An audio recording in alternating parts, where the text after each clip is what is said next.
Hi guys, it's me Chazza HD and welcome to the qualifying watch along for the 2019 Spanish Grand Prix, where on this Saturday we are going to find out who, after many upgrades for all of the teams, who does have a properly good car and who does not, and also of course find out who will get pole position in the 5th Grand Prix of 2019.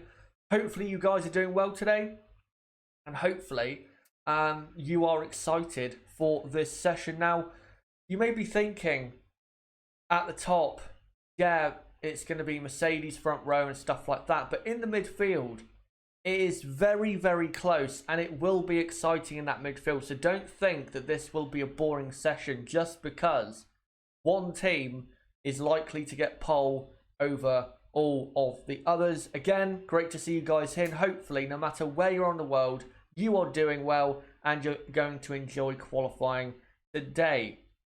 But before I get into previewing the teams and talking about how I think they should do today based on how they were in practice so far, let me now reveal the results of practice 3, which took place about an hour ago at the Circuit de Catalunya in Barcelona. So here are the results. Lewis Hamilton was fastest by half a second from Charles Leclerc second, Bottas was third, Vettel was 4th, Grosjean was 5th with Magnussen 6th, Haas looking very, very quick with Max Verstappen in P7, Albon P8, Raikkonen P9 and Carlos Sainz in P10. And then your bottom 10 is Danny Kvyat, Nico Hülkenberg, Sergio Perez, Pierre Gasly, Lance Stroll, Antonio Giovinazzi, Daniel Ricciardo, Lando Norris, George Russell, and of course Robert Kubica. So those were the results of practice 3, but now let's preview how all the teams will do, in my opinion, in qualifying today in Barcelona. And we'll start off, of course, with Mercedes, who are definitely the favourites for pole position. Their car is so quick. It's quick in all the areas that you need to be quick and to be very, very good. The aerodynamics and chassis, you could argue, is the best on the grid. They look, honestly, supreme at this point, especially compared to Ferrari. This morning, for example, half a second clear of Lewis Hamilton. Their car is just so good. And I'm going to be honest, even though I will get onto my predictions later, and you guys know that I don't like to reveal what I think will happen in qualifying until I get to the predictions about 15 minutes before the session starts. How can you really go against a Mercedes 1-2? How can you? They're so quick, so good, and I don't see how Ferrari and Red Bull have the car, the car to compete against them, and I don't see how Ferrari, who are the closest team to them, I don't see how Ferrari can, sorry about my throat, it's sore as always, I don't see how Ferrari can, with the way their team is at the moment, actually go out and get a surprising result. I just don't see that happening. Their car in the middle and final sector just doesn't have anywhere near as much grip as the Mercedes car does. It just doesn't. It's so poor compared to the Mercedes. So they are the favourites for pole. It's difficult to say who will get pole because I think Hamilton and Bottas around this track are very, very close and almost evenly matched around this track. But honestly, in terms of the car, if they don't get pole, it would be a massive surprise. Next up is Ferrari, who will have today most likely the second fastest car, and they should end up on the 3rd row of the grid. Their car just isn't quick enough where they need it to be. In the first sector, the Ferrari car is fast because most of it is acceleration, where Ferrari are so good. But in the parts of the track where you need to, brake, turn, stuff like that, simple things like that, their car just isn't good enough. It's not good enough. And that's why Ferrari are quite a bit behind Mercedes at this track. They're just not seriously competitive at this track, and it's not really a surprise. We saw this coming. We knew the Ferrari car aerodynamically did not have the grip to be as quick as Mercedes at this track. So at least Ferrari, even though they are disappointing this weekend, at least they're doing what we expect them to do in terms of pace. But yeah, for them, it's most likely going to be a second row lockout. It's going to take a mistake or a miracle for them to get onto the front row or even pole position. It really is. They don't really stand that much of a chance of pole position. I just don't see it coming for Ferrari. And next up is Red Bull.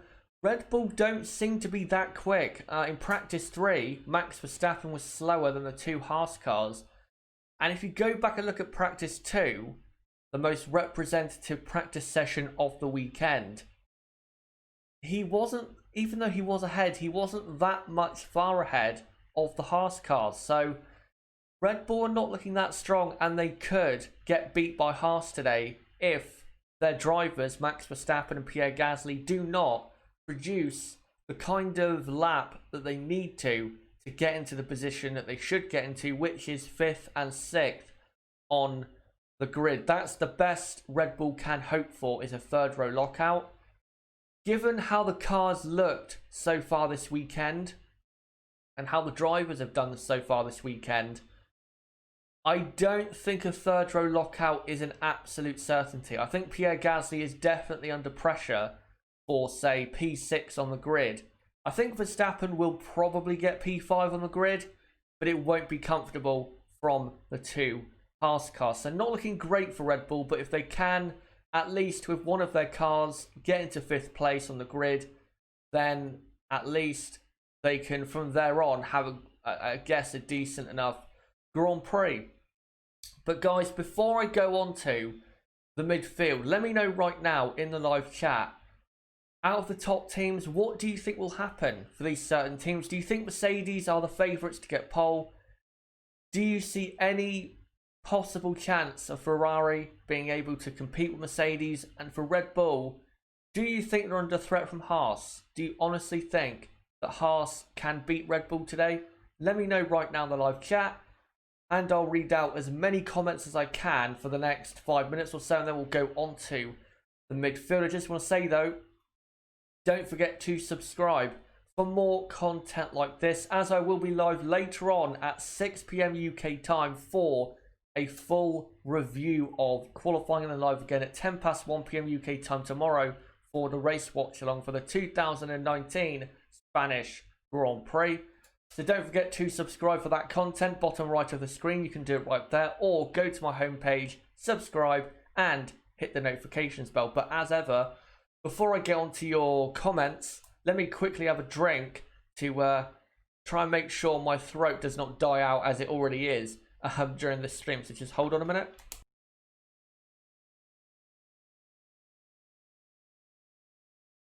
Right. So now let's read your comments. Spider Monkey asks, any chance of rain? Nope. No chance of rain in this session. I'm actually looking right now at the track.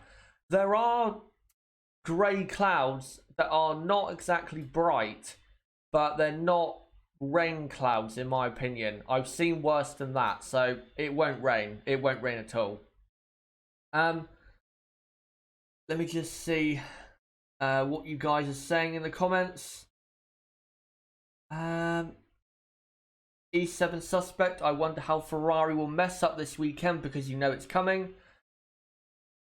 I don't think they can really mess up in qualifying, at least, because they clearly have the second fastest car and they really should be clearly on the third row. I don't see them doing particularly well enough to get onto the front row, and I don't think they'll do bad enough to end up on the third row. If they did end up on the third row, something horribly wrong would have to happen for them, or they'd have to make such a terrible mistake, such as, I don't know, going out on medium tyres in Q2 and then getting eliminated in Q2. So, well, with Ferrari, we know it's possible that they can mess things up, but I think with the way their car is compared to other teams, they shouldn't really end up anywhere other than the second row, and it should be a second row lockout. I don't really see anything other than that.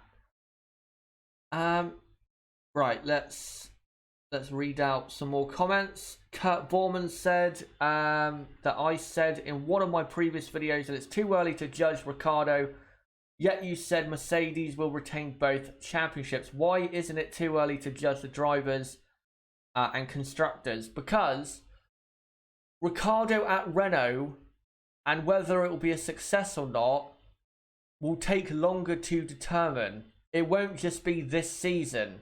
The Renault project is not all about this season. Renault are trying to be one of the front runners for 2021. That's why I say we cannot judge Daniel's move to Renault yet, because Renault's aim for being at the top or near the top is not for 2019. It's for 2 or 3 years time. That's why I say give Ricciardo and his decision to go to Renault time. With Mercedes, when I say that they're definitely going to win the drivers and constructors, the reason I say that is because they've had 4 consecutive 1-2 finishes at the start of the season. They're the only team ever to do that, and because of the way Ferrari are right now, I just don't see how they can compete with them, given the deficit they already have to Mercedes in the drivers and constructors. And we know historically, Ferrari, as the season goes on, get worse, not better. So that's why I say that. Ferrari, if they do get worse as the season goes on, they could be, in the constructors, under threat from Red Bull. They could be. And this could turn out to be a 2016-esque season for Ferrari. That's why I say that, because I think Ferrari will get worse. I think Red Bull will get better because Honda will produce more power. Red Bull, by the end of 2019, saying the last 4 or 5 races, they should have a car that is good enough to consistently compete with Ferrari and beat Ferrari. So that's why I say that, because Ferrari will get worse as the season goes on. Steve Google says Pierre Gasly has to show something this race. He was okay in Baku, just unlucky. I thought in Baku that was probably his best performance of the season so far. But because of his penalty, or his 2 penalties, that's just the way things worked out. And of course, he had the issue of his car.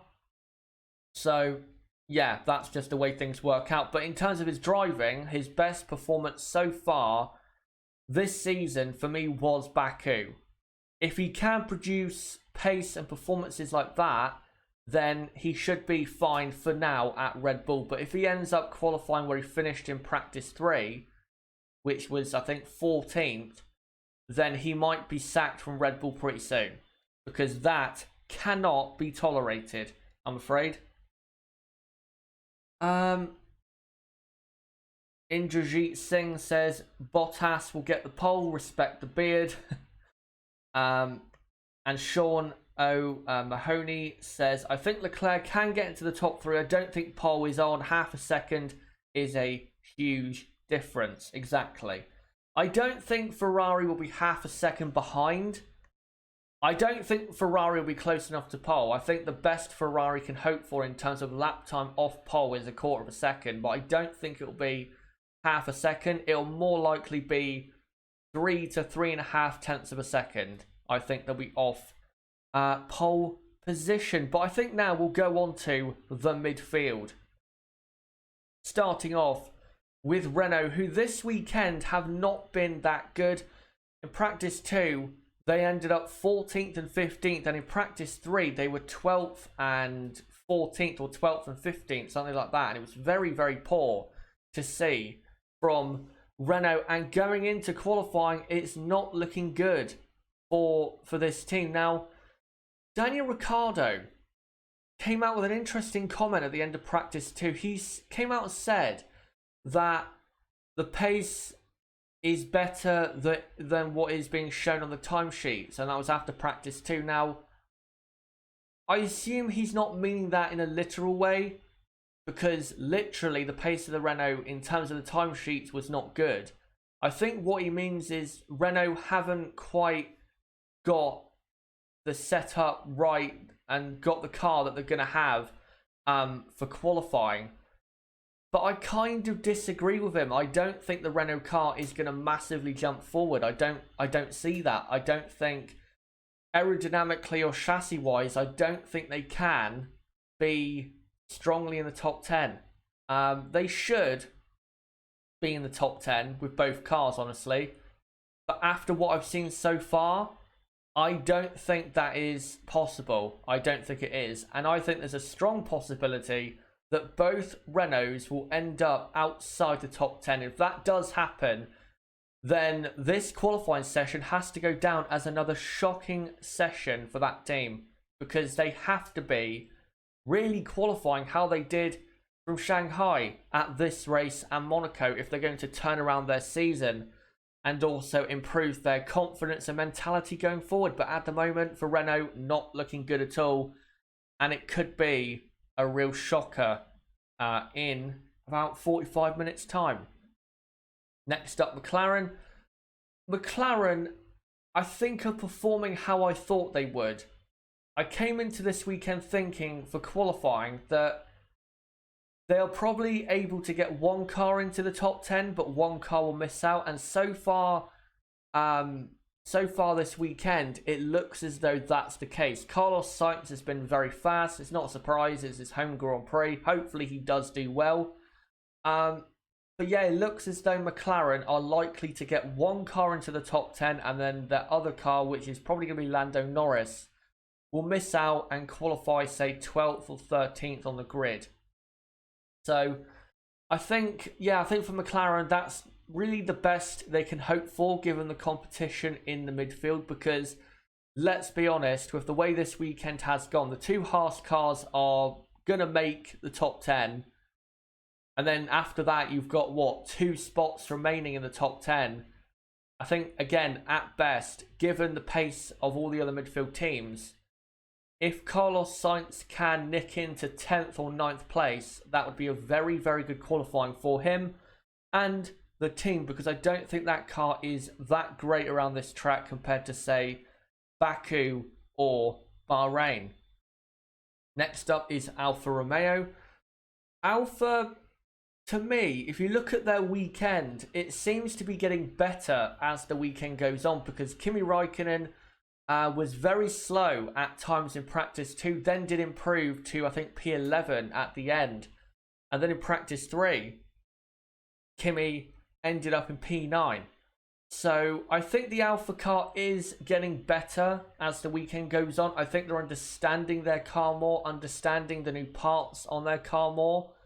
So given that, I think Alfa do have a chance with Kimi Raikkonen to get into the top 10. And if they did, it would be a fantastic result, because I'm not expecting them to get into the top 10 given how this track really should not suit their car, because they don't have the best, I think, aerodynamic package for this type of track. So if Kimi was to get in the top 10, it would be an amazing result, and it would be a great way to set up what should be, if they do get into the top 10, what should be a successful race where they really strike back against other teams in the constructors, such as McLaren, Racing Point, Renault, teams like that.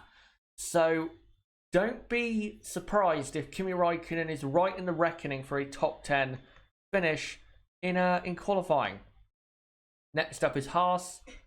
Haas do have the best car in the midfield. It's pretty clear to see that their car is just as fast this year at this track as it was last year, and I would be surprised if they did not end up at least locking out the front row. And I think they do have a strong opportunity of ending up on the third row of the grid with at least one car, because Pierre Gasly has not been that quick, and the Red Bull car doesn't also seem to be that fast. So I think Haas are looking very good. I will analyse them more in just a moment, because I am about to do a piece on them and get a quote from one of the people, of course, working at the team. namely the team principal, Gunther Steiner. But yeah, in terms of position, they really should be on at least the 4th row of the grid, looking very good for Haas. And it's good to see that, because ever since race day in Bahrain, everything has just got worse and worse. Next up, Toro Rosso. Toro Rosso have been quite of a dark horse this weekend. They've always been either just inside or in and around the top 10. And I think they'll have a similar type session to what they've had, say, this year, but also this weekend. They're going to be in and around the top 10. I don't know for sure if they will get a car into the top 10, because, again, the competition is so tough in that midfield with teams like Haas, McLaren, Renault, Alpha, Racing Point, teams like that. So Toro Rosso, I think they do have a good chance of getting into the top 10. And honestly, I think out of the midfield teams, I think they have, say, an equal chance compared to, say, McLaren of getting a car into the top 10. So we'll see how they do, but I think they will do well, because normally at this track, Toro Rosso do tend to be very quick. Next up, Racing Point, who have dropped back quite a bit from their pace in Baku. Not really a surprise, because this track has never been the greatest for them on a consistent historical basis. So, not really a surprise. Can they get into the top 10? I don't think they can. I don't think they have a realistic chance of doing so. Their car just has not looked that quick at all this weekend. So, I think Racing Point, I think they'll end up, say, at best, P12, P13. But I don't think they quite have the car to get in the top 10. I just don't think that is really possible with the car they have right now. It's a bit of a shame, considering how good they were in Baku, and they're 1 point off 4th in the constructors and are P5 in the constructors, but we never thought this would be a strong track for them. So there you go. And finally is Williams, who of course are going to be at the back. But guys, right now in the live chat, let me know, what do you think will happen in the midfield? Who do you think will be quick? Who do you think won't be quick? Do you think Renault will disappoint again? Do you think McLaren can get a car into the top 10? How do you think Alpha will do? Do you think Haas will be good? Do you think Toro Rosso, like McLaren, can sneak a car into the top 10? And do you think, like me, that Racing Point are likely to not really stand a realistic chance of getting into the top 10? Let me know right now in the live chat, and I will read out as many comments as I can for the next, 5 or 6 minutes, and then we'll go on to the next topic in this build-up to qualifying, as qualifying is going to start in about 35 minutes time. But as ever, I'll have another quick drinks break, and then we'll move on to your comments.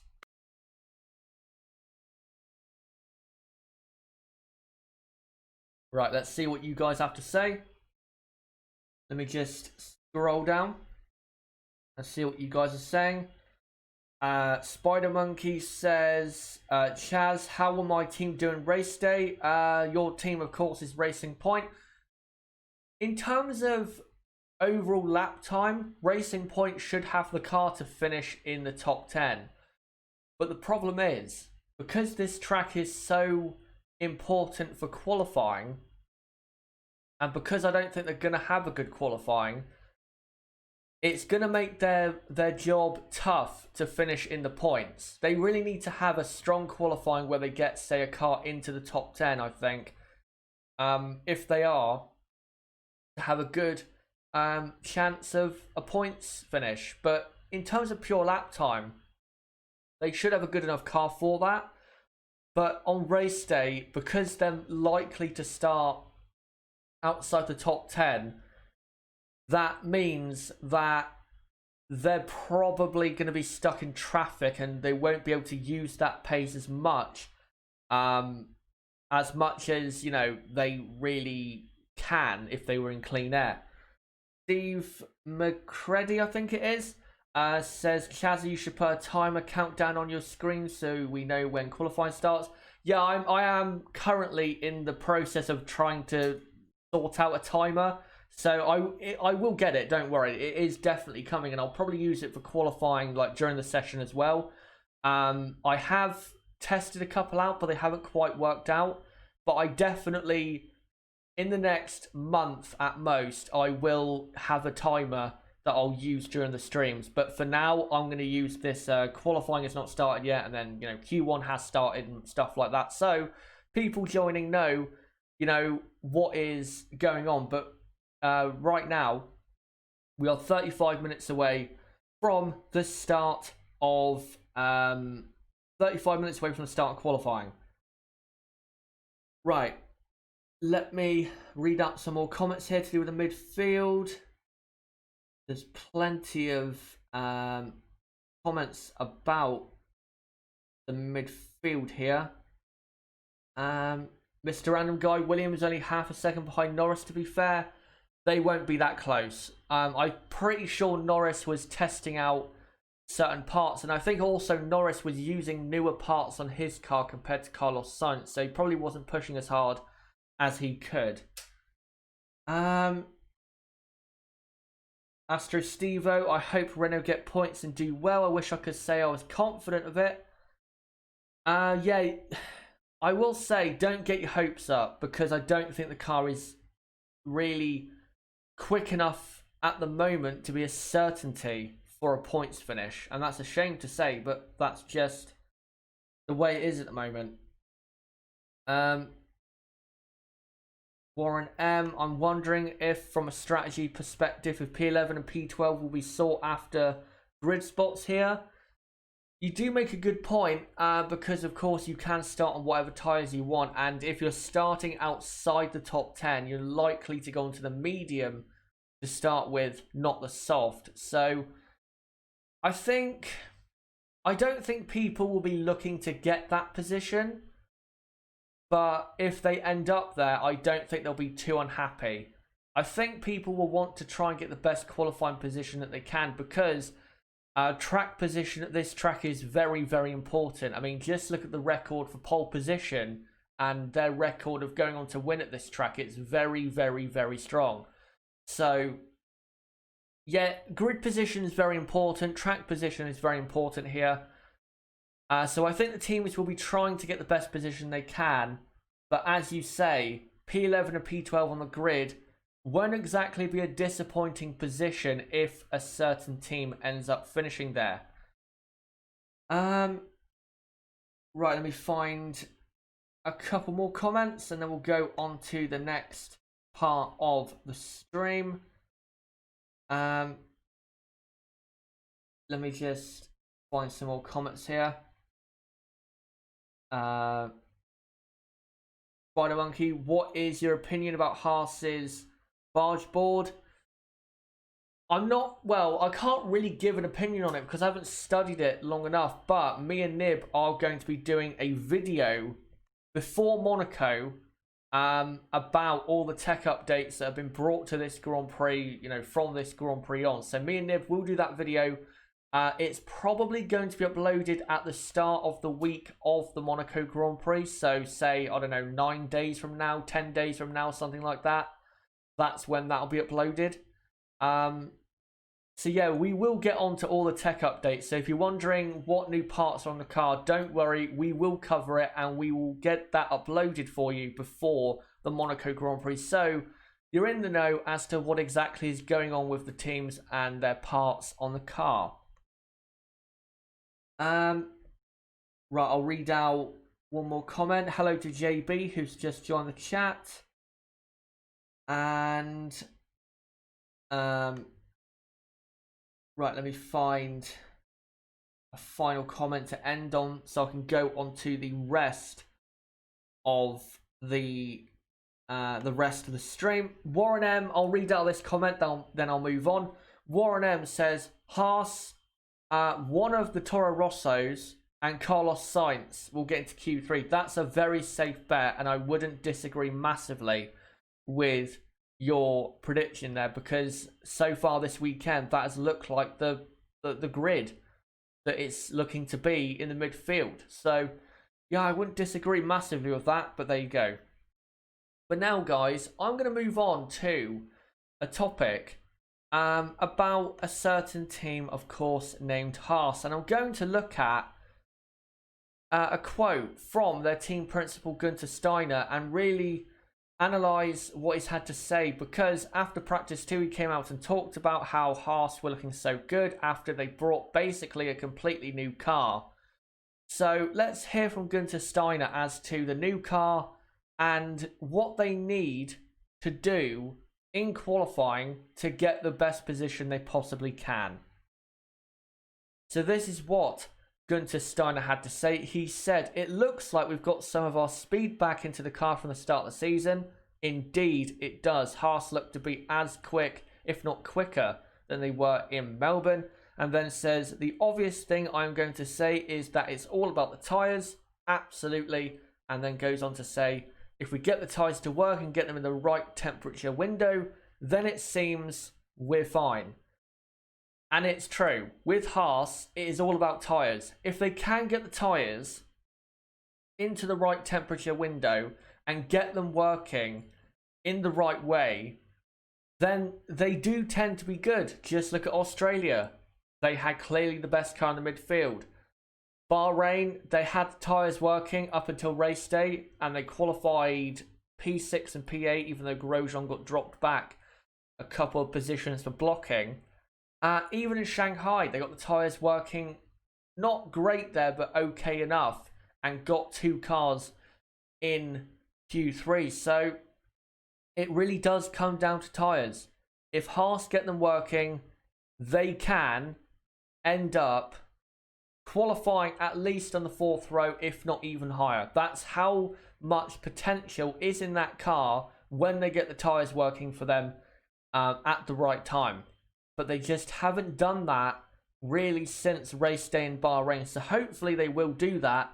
But it's not a sure thing. It really is not a sure thing, because as we've seen with Haas, when we think they're going to be good in qualifying, sometimes they're not so good. And when you don't think they're going to be great, sometimes they are great. So they're not exactly the best team to predict to be in a certain position, because sometimes they do tend to disappoint or surprise.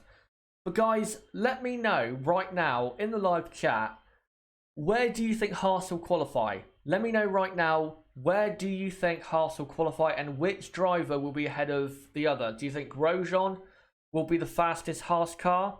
Or do you think it will be Kevin Magnussen, just like last year? Let me know right now in the live chat, and I will read out your comments in regards to how you think Haas are going to perform in qualifying. And they should be very, very quick. So let me see what you guys have to say in regards to Haas F1. Nib says, "Very for Haas." That's a terrible, terrible pun. Nib says, "Grosjean for 4th." Oh, that's a bold prediction, but you never know. And you do make a good point. They were only a 10th off Ferrari with Romain Grosjean in practice 3. If Ferrari do not get the absolute best lap in that they can, and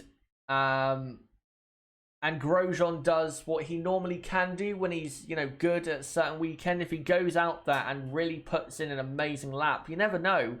He could end up beating the 2 Red Bulls and maybe one of the Ferraris if Ferrari do disappoint. We have to say, Haas look very, very quick.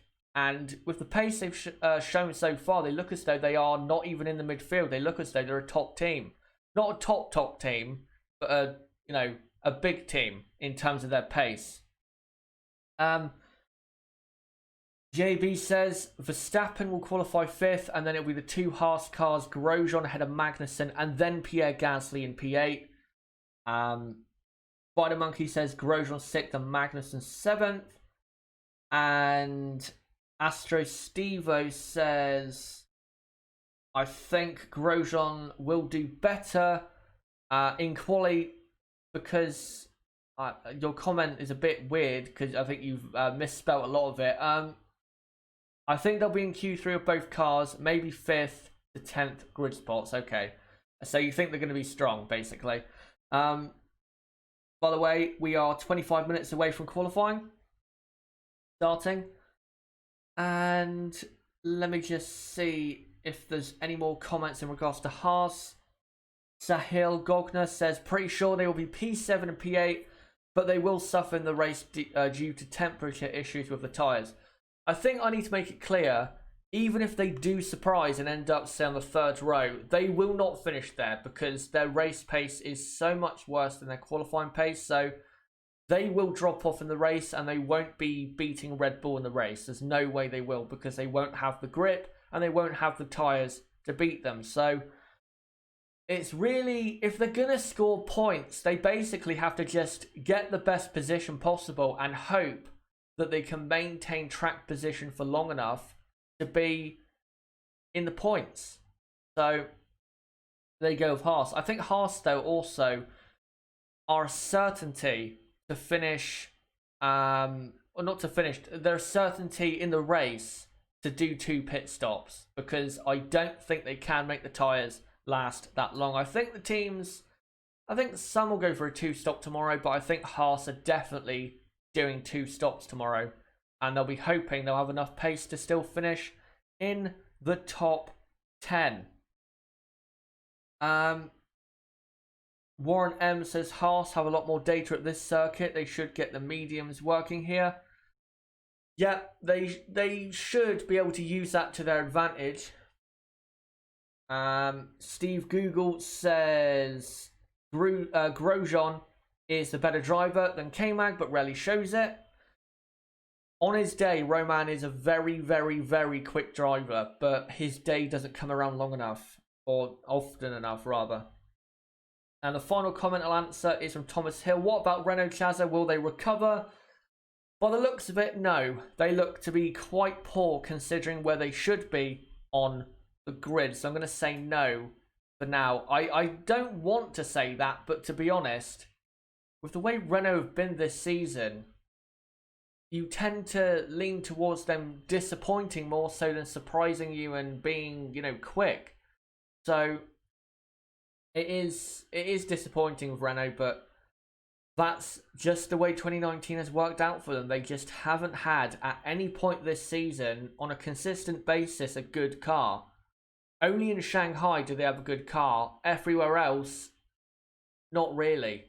I mean, you have to remember, Shanghai was the only race this season they have got into Q3. And in that race weekend, they got into Q3 with both cars.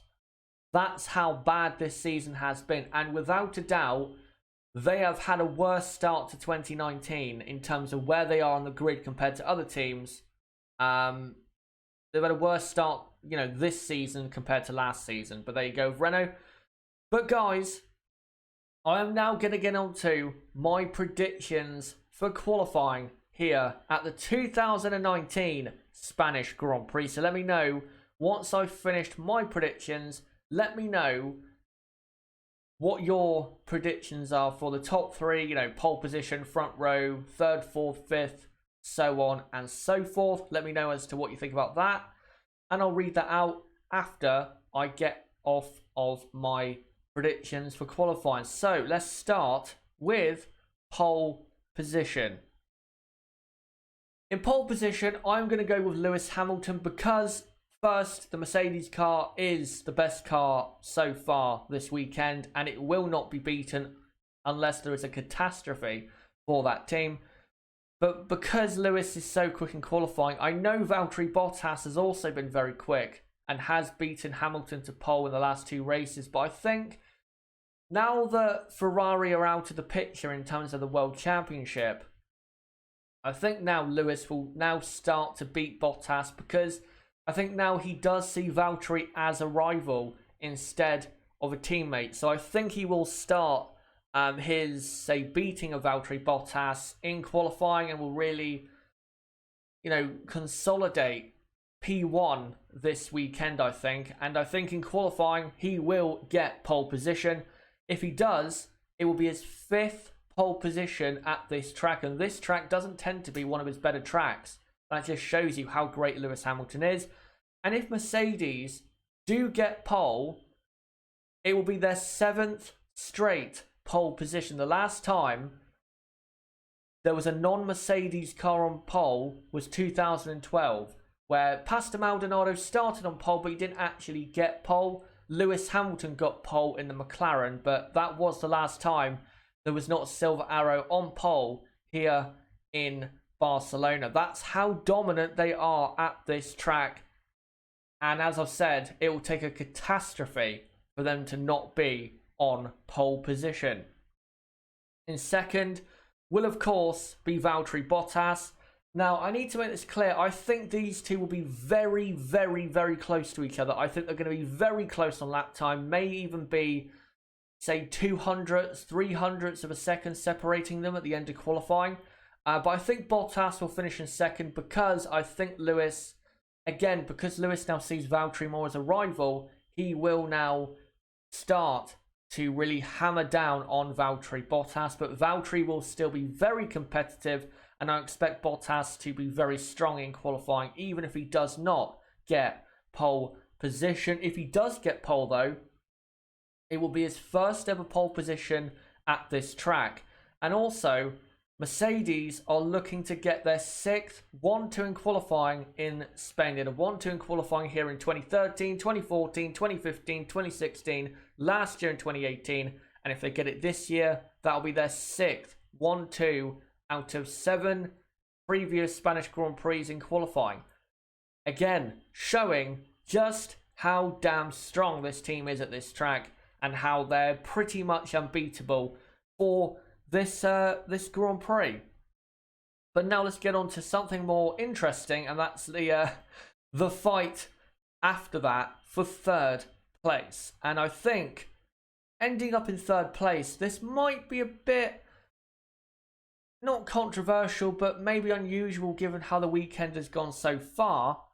But I'm going for Sebastian Vettel in 3rd place because I think Sebastian, like he has in qualifying so far this year, compared to his teammate, I'm not saying to everyone else, but compared to his teammate, has tended to be a better qualifier than Charles Leclerc so far this season. So I think Sebastian will finish in P3 in qualifying.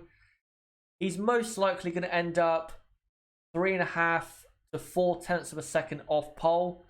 And I think with his teammate Charles Leclerc, he will end up being probably half a tenth, at most a tenth of a second ahead of Leclerc at the end of qualifying. But it will be very, very close between those two, just like it will at the top between Lewis Hamilton and Valtteri Bottas. So it's going to be a tough fight for Vettel to get into 3rd ahead of his teammate, but I think he will just about. But if Ferrari somehow amazingly can go for pole, then for Sebastian Vettel, if he did get pole, it would be his first ever pole position at this track. That's incredible to say, but he's never had pole at this track. You may be thinking, oh, of course he did in his Red Bull days. He didn't.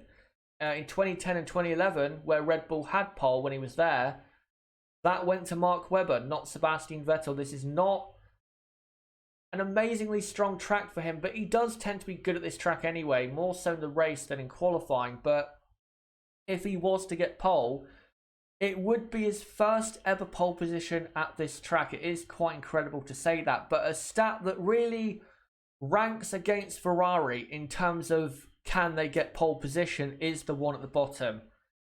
If Ferrari get pole, it will be their first pole position at this track since 2008.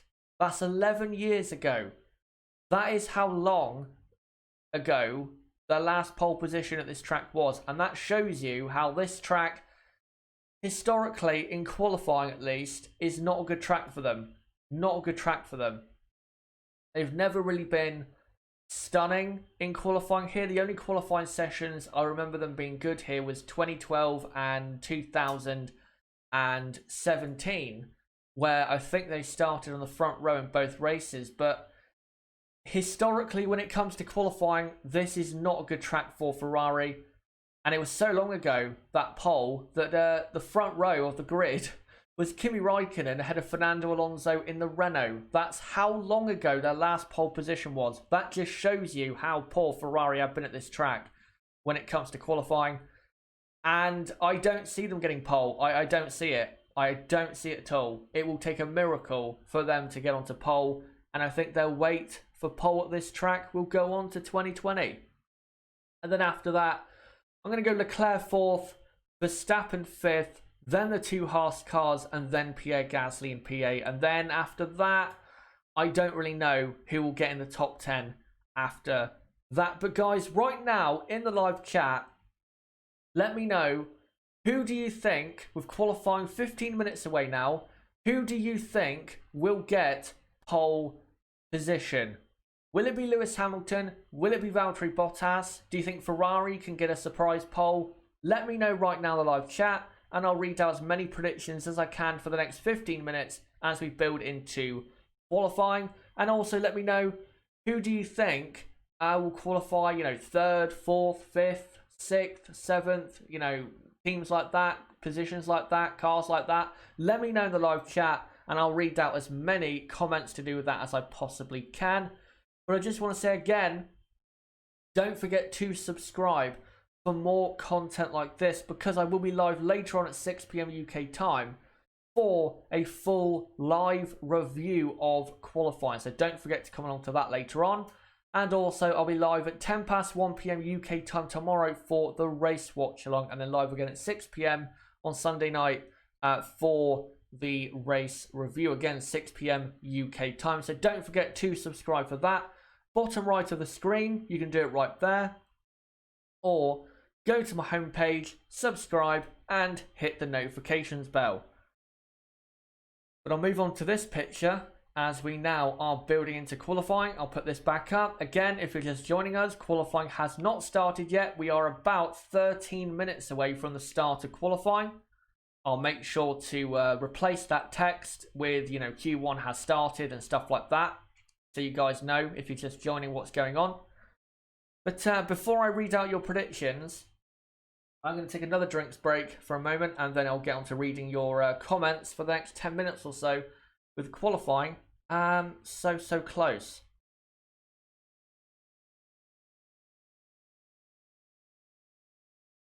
Right, so let's see what you guys have to say in regards to who will get pole, who will get the front row, vice versa.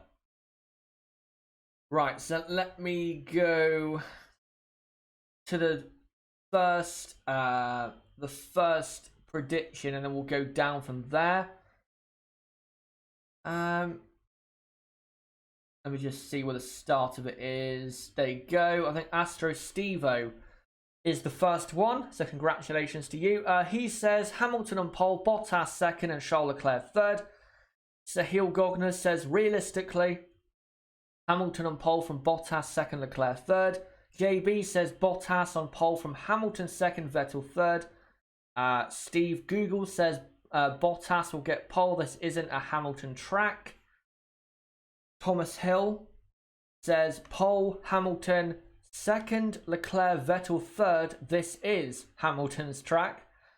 Let me find some more here. Nib says Hamilton on pole, Bottas second, Leclerc third. Wiggle Piggle, that's a funny name. Hamilton on pole, Bottas second, Leclerc third, and Vettel fourth. Thank you for the prediction there, Wiggle Piggle. JB says top three at the back, Kubica, Russell, and Giovinazzi. Danny Eduardo, what were FP3 times? If you go back in the stream, if you click back and then, click forward after you've seen, if you click back to the start, I did go through the times. The fastest time was Lewis Hamilton on a 16.5, which I believe was faster than pole position last year, I think. So, very quick lap time so far. Let me find some more predictions. Just trying to find the next one here. If Hamilton... no, I was just reading another comment there. Thomas Hill, I've read that one out. Michael Arvin says Bottas on pole, Hamilton second, Leclerc third, Max fourth, Gasly in fifth, Vettel sixth. Jordi says Hamilton. Coronero, I think it is, says pole for Vettel. As I said, if he does get pole, it will be his first pole position at this track in his entire career, which would be an amazing thing. Jordi also says not only Hamilton on pole, but Bottas second and Charles Leclerc in third. JB says we will have Mercedes Ferrari Red Bull, then Haas, and then Ricciardo and Sainz. That's his top 10. Steve Google, Lewis, Bottas, Valtteri, Hamilton. I don't even know what you're trying to say there. Warren M, Hamilton from Leclerc, Bottas third, Grosjean fourth. That's a bold, bold prediction. Vettel fifth and Max Verstappen in P6. Keep your predictions coming, guys. Keep them coming. Still got another 9 minutes to go until the start of qualifying. I'll move on to this picture.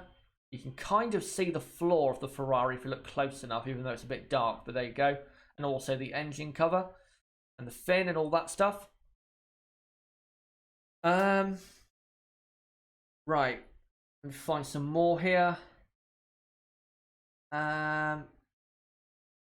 Erudite says, hold on, I'm just trying to find some more predictions here so I don't, miss. Erudite says Hamilton on pole, Bottas second, Vettel third. Yes, JB, I do sound like a child.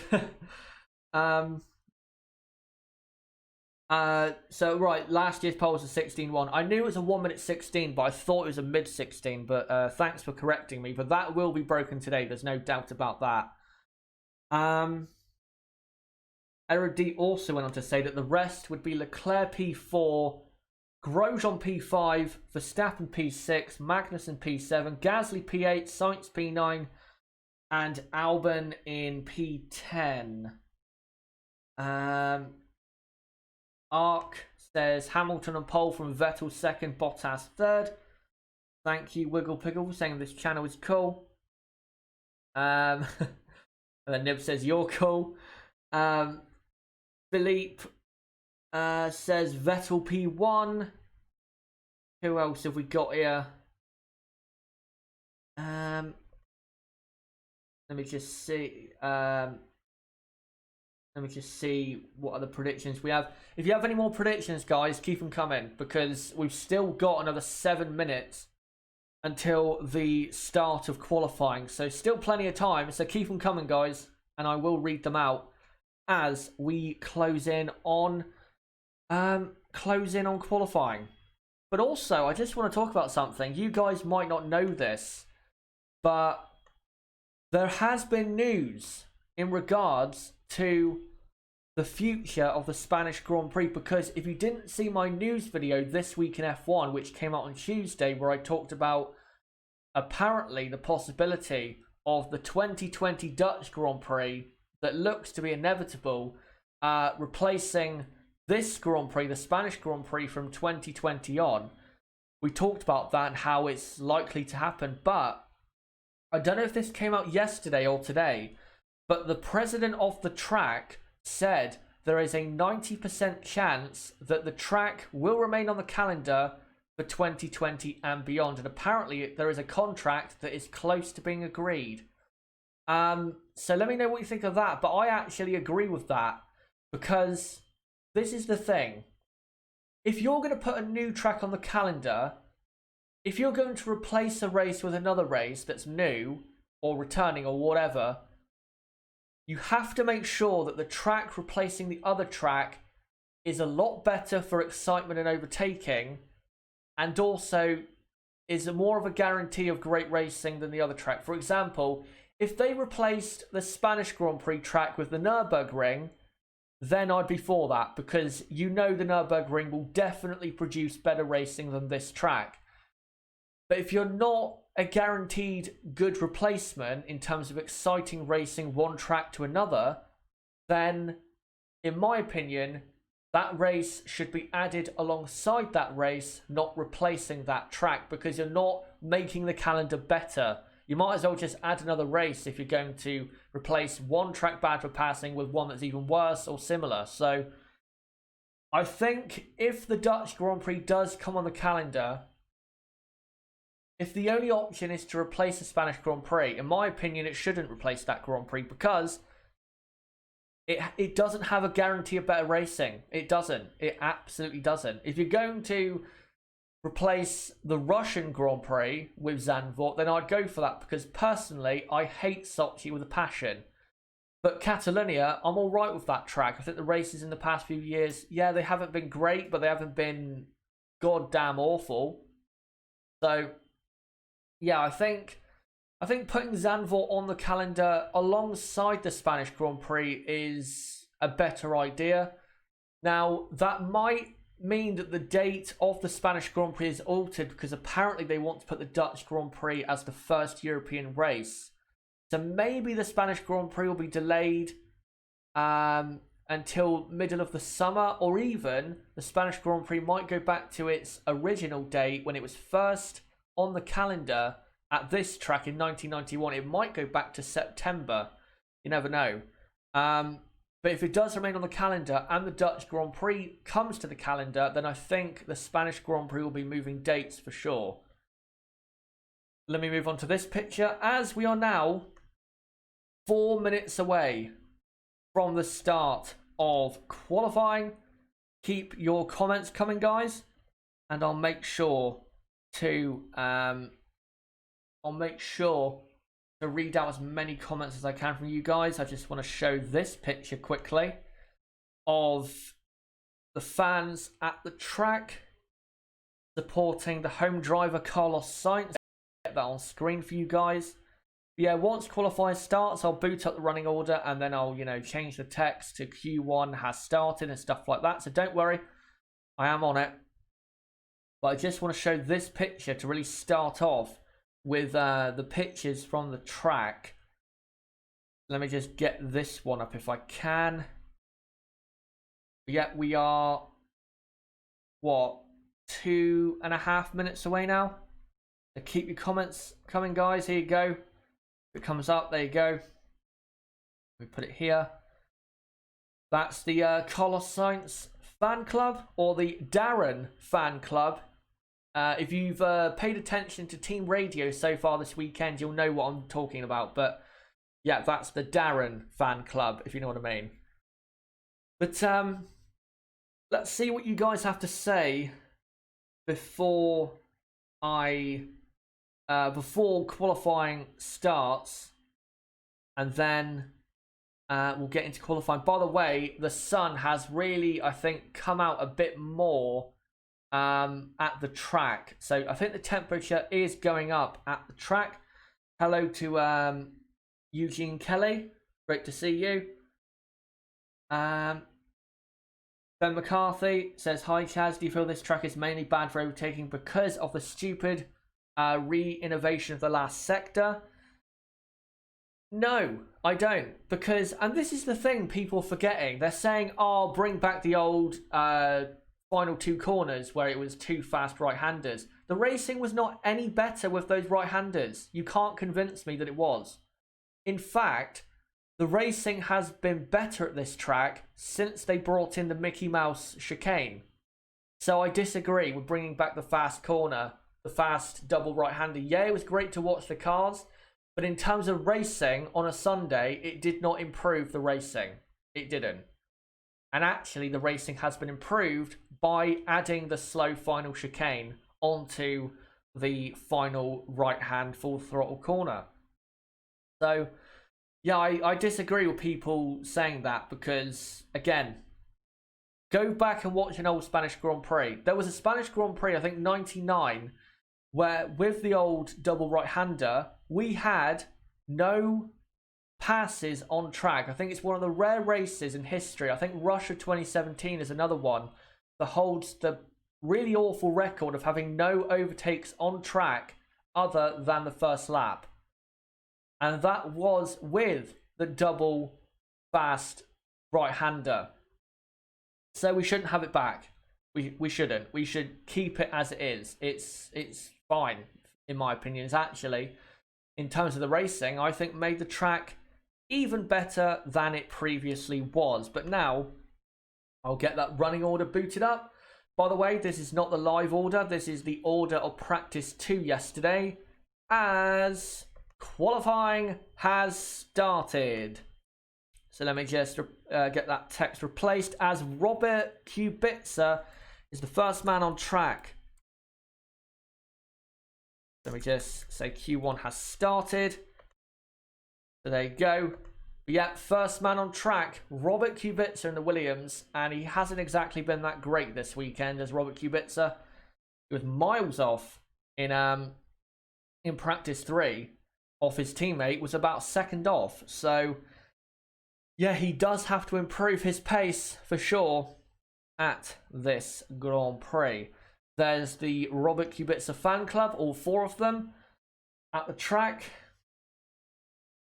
as Lewis Hamilton there getting ready to get into the car. I'm not expecting cars to fly out on track immediately, because this track does react to the ramping up of the track is quite high here, so don't expect cars to go out right away. But yeah, Lewis Hamilton stepping into his bulletproof at the moment Silver Arrow car that is right now easily the class of the field in Formula 1. And there is Sergio Perez in the Racing Point.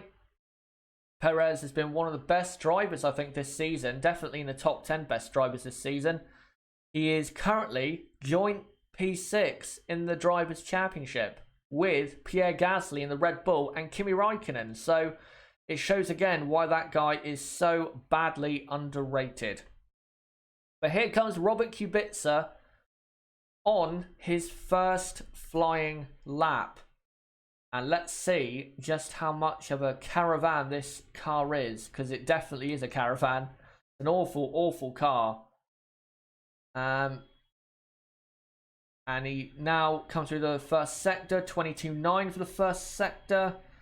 That doesn't look great in terms of a sector time. Let me just put a picture on the screen of Robert Kubica to show you his car. The Williams at the moment not making any bad mistakes, but it does look bitterly slow compared to anything else on track. Here you go. Here is Robert Kubica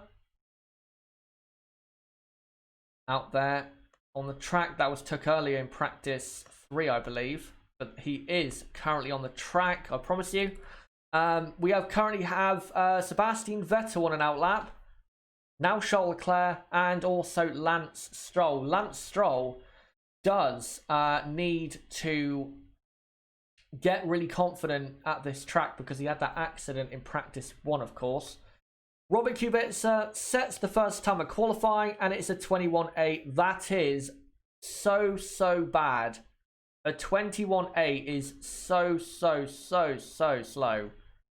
He could fail to qualify if that was his qualifying time, and Claire Williams looks distraught as always, but she is, I think, the main cause of why the team has fallen down.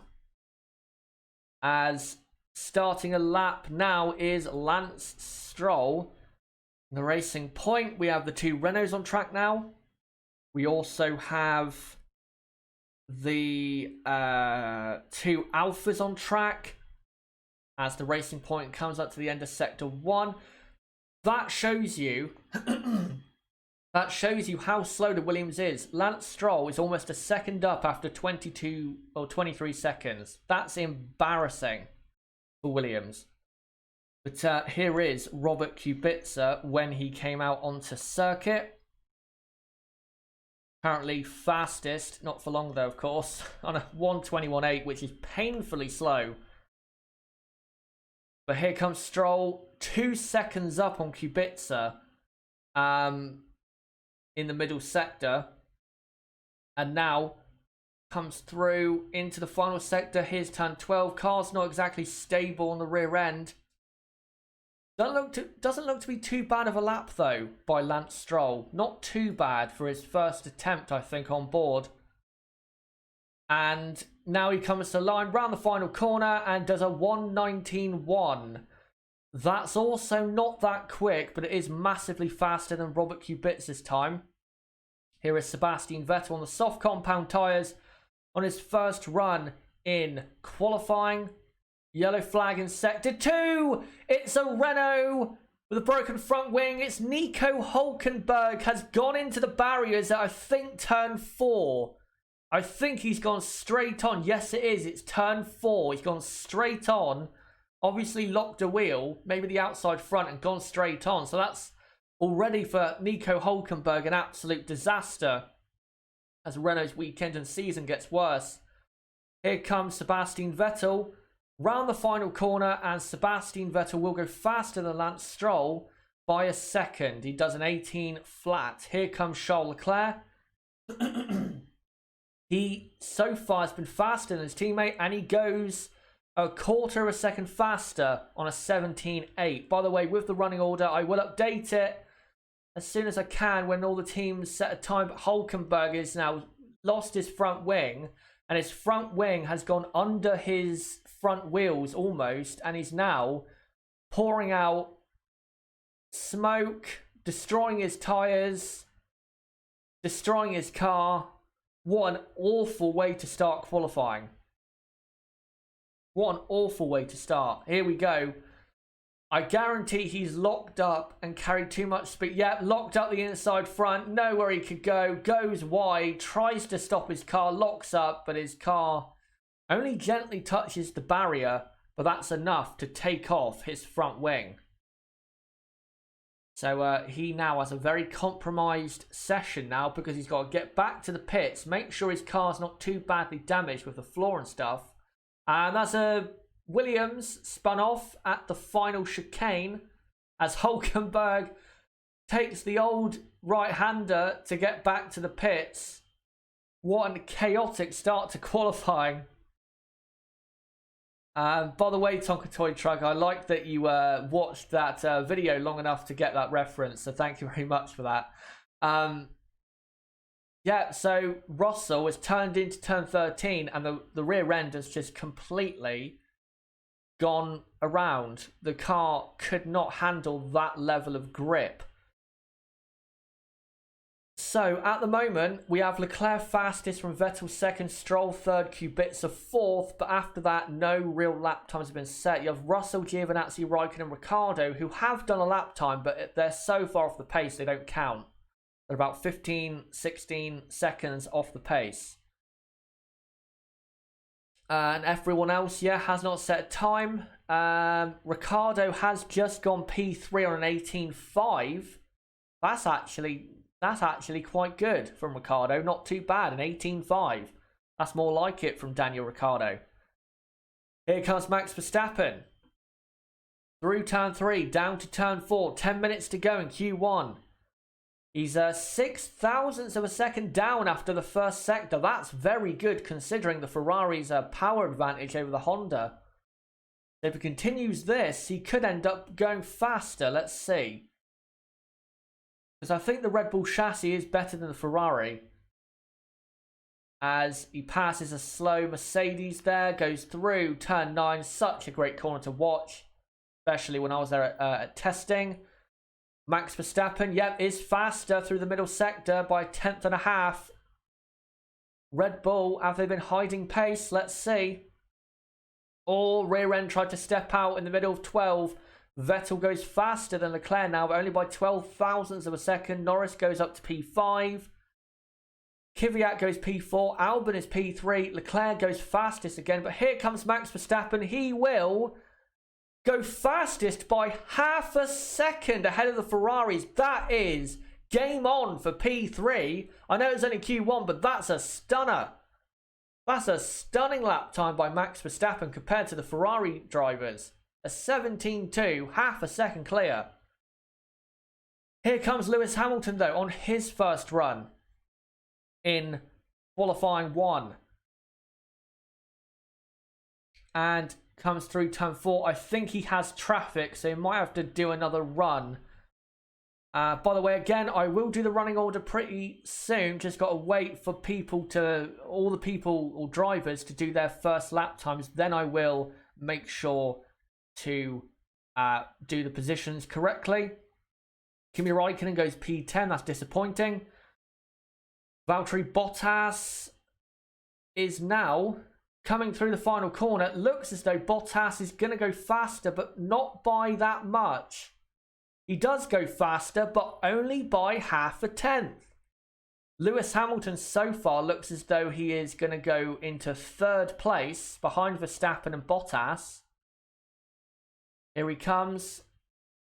Oh, rear end a bit loose there on the final or penultimate corner. Now he comes to the line and does go 3rd. Quarter of a second down on his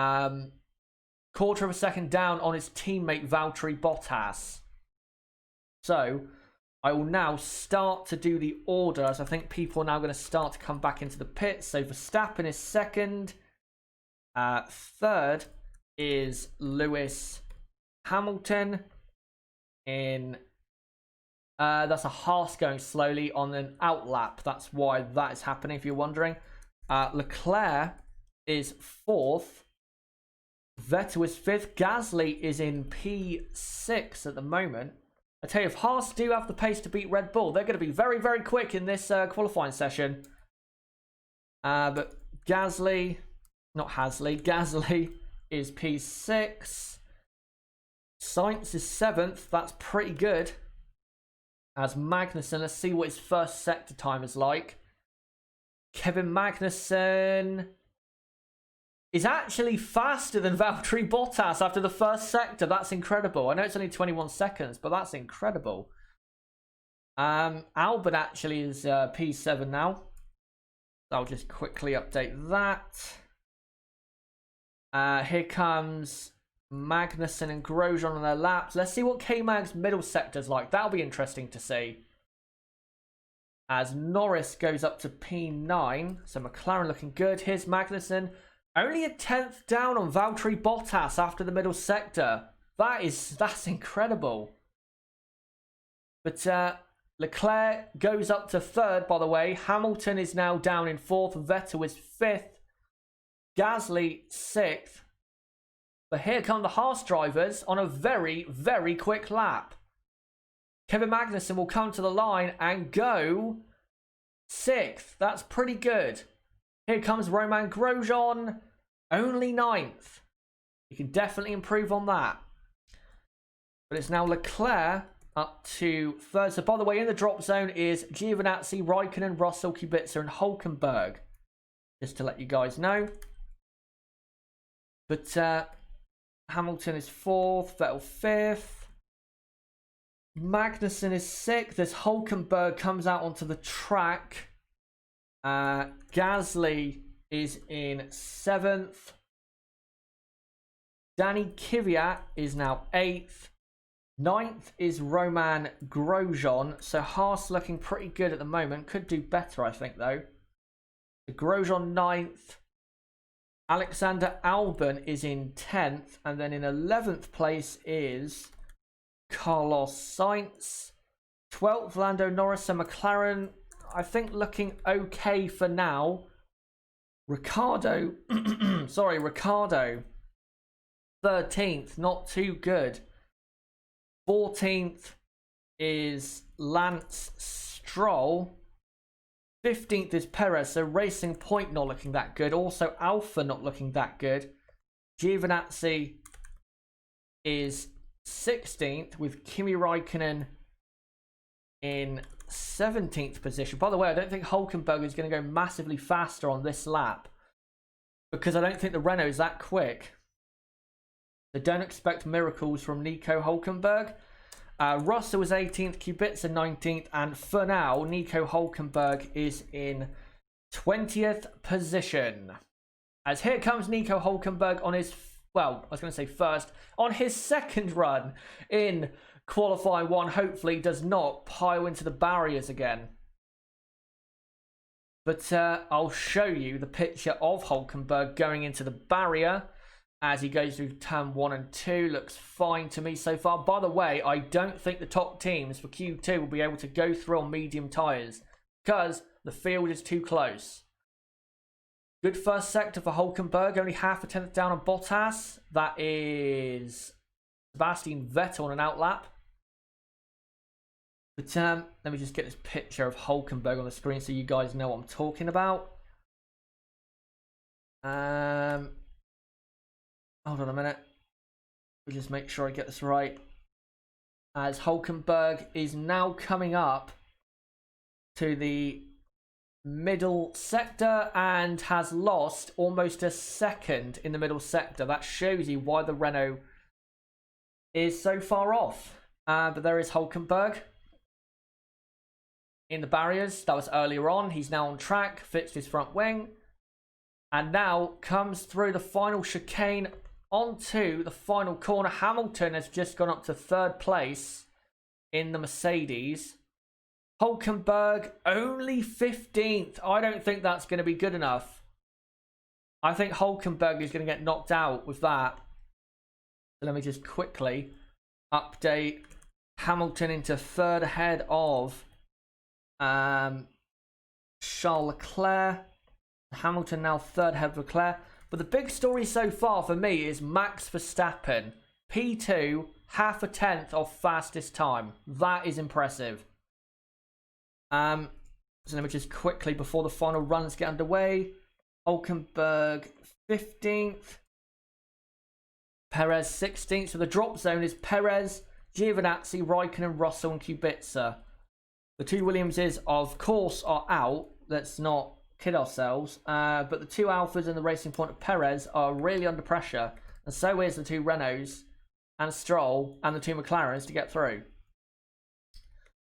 But there you go. That is, hold on, let me just do Hulkenberg. That is the final, well, not the final, but that's the order as we now go into the final run of qualifying 1. Here comes Daniel Ricciardo. He needs to really bang in a strong lap here. Oh, he's ran wide. He ran wide in turn 4. There's gravel on the track there. No wonder the track is a bit treacherous right now. That's from his teammate. But Ricciardo, I'm pretty sure, ran wide. So that might cost him. As he now comes up to turn 9. Let's see how the Renault looks. Okay, but nothing special. Here is Max Verstappen in the Red Bull. The beautiful looking Red Bull. Yep, he's done a slower middle sector. I knew it. He went wide at turn 4. And that might cost him a place in Q2. Here he comes into turn 12. And now, and Kimi Raikkonen is massively up on the time that he needs to be up on. So Kimi's looking good. Here comes Daniel Ricciardo to the line. And he does improve his time, but does not improve his position.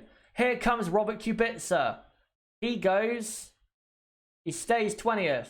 Does a slower time than he did before. Here comes Kimi Raikkonen, who goes up to P11. Raikkonen into Q2. Here comes Antonio Giovinazzi. 17th, he's out. He's disappointed once again. Valtteri Bottas goes even faster now at 16.9. Here comes Carlos Sainz, who goes up to P7. Impressive there by Sainz.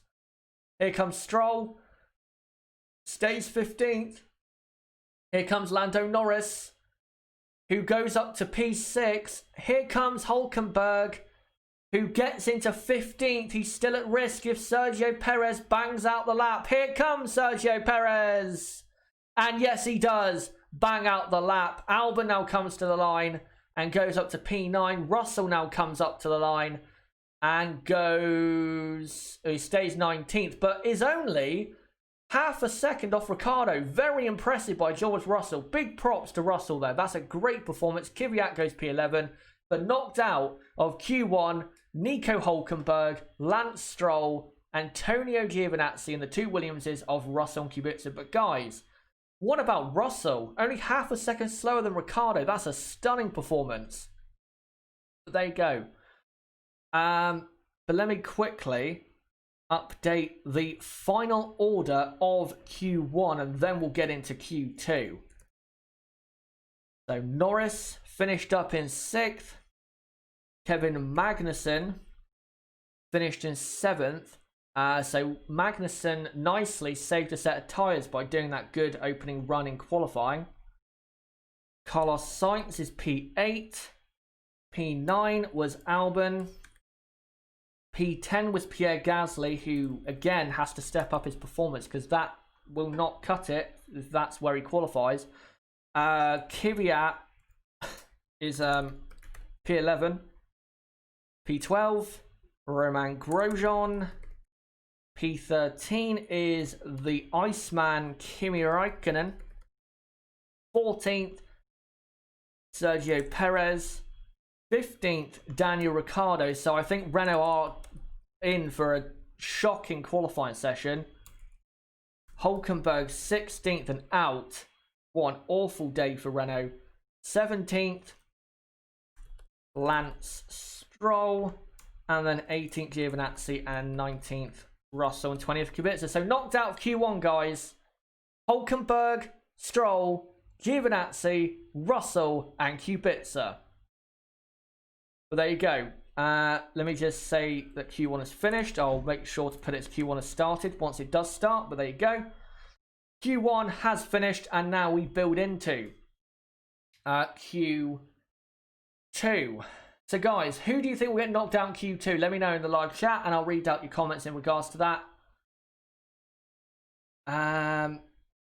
Let me just find a picture, another picture of Nico Hülkenberg with his flailing front wing. Let me just get this on screen for you guys. Here you go. Here is Nico Hülkenberg in the Renault. Very disappointing. 16th place. That is not gonna cut it, I'm afraid. But there you go. But yeah, let me know in the live chat, guys. Who do you think will make? Who do you think will get knocked out in qualifying 2? Let me know right now in the live chat, and I'll read out your comments. Mr. Random Guy says Ricciardo now 4-1 against Hülkenberg in qualifying. Yep. Sean O'Mahony says Gasly off the pace again in qualifying. Yes. Nib says Ricciardo was lucky. He was. He improved his time, but it wasn't an improved position. So he did put himself really at risk. Steve Google says Renault have nothing. Season over. I'm not going to quite say that. I want to see what they do in the race tomorrow, because we do know they tend to have better race pace. But if they finish there in the race, then yeah, their season is going to be a disaster, just like Ferrari. Jordi says Perez, Ricciardo, Kvyat, Albon and Giovinazzi won't make it through to Q2. Do you mean Kimi Räikkönen, by the way? Because Giovinazzi has already been knocked out in Q1, so I'm going to assume you mean Kimi Räikkönen. But Perez, Ricciardo, Kvyat, Albon. I think Perez and Ricciardo. Yeah, I think Perez and Ricciardo will get knocked out. Kvyat and Albon, that's difficult to say because they both look very quick. So, yeah, we'll have to wait on that. Gasly is struggling. He could miss Q3. That's from Thomas Hill. Prussia thinks Perez, Ricciardo, Raikkonen, Albon, Kvyat, just like Jordi, I think. Chaz, this is from Nib. Chaz, I think you missed the lockup they showed of Ricciardo at 4. Well, I think he did lock up. I didn't see the lockup, but you could definitely see him run wide. So it's not surprised if that's what he did do, which is lock up. Kurt Borman says, why is Ferrari not living up to expectations? Everyone thought they had the best car. Is it down to the drivers or the car? Do you think the Mercedes team and drivers would get better results in this car? I think they would get better results from that car. But you have to say, though, fundamentally, it's not a good enough car.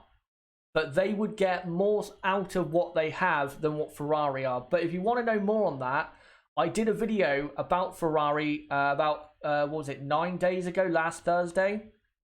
I did a video called Why 2019 for Ferrari has already become a disaster. If you haven't seen that, make sure after this stream to go and check it out, because I analysed in detail, you know, the key players at the team and what role they have to play and what issues have happened and stuff like that. So yeah, make sure to check that out, because I think I did a better job in that video of explaining it than I will do right now.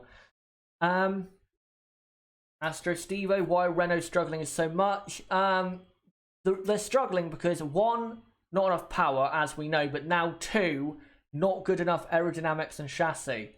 Something they were actually pretty good with last year, but now they don't have a good aerodynamic base. The car just doesn't have enough grip. It doesn't.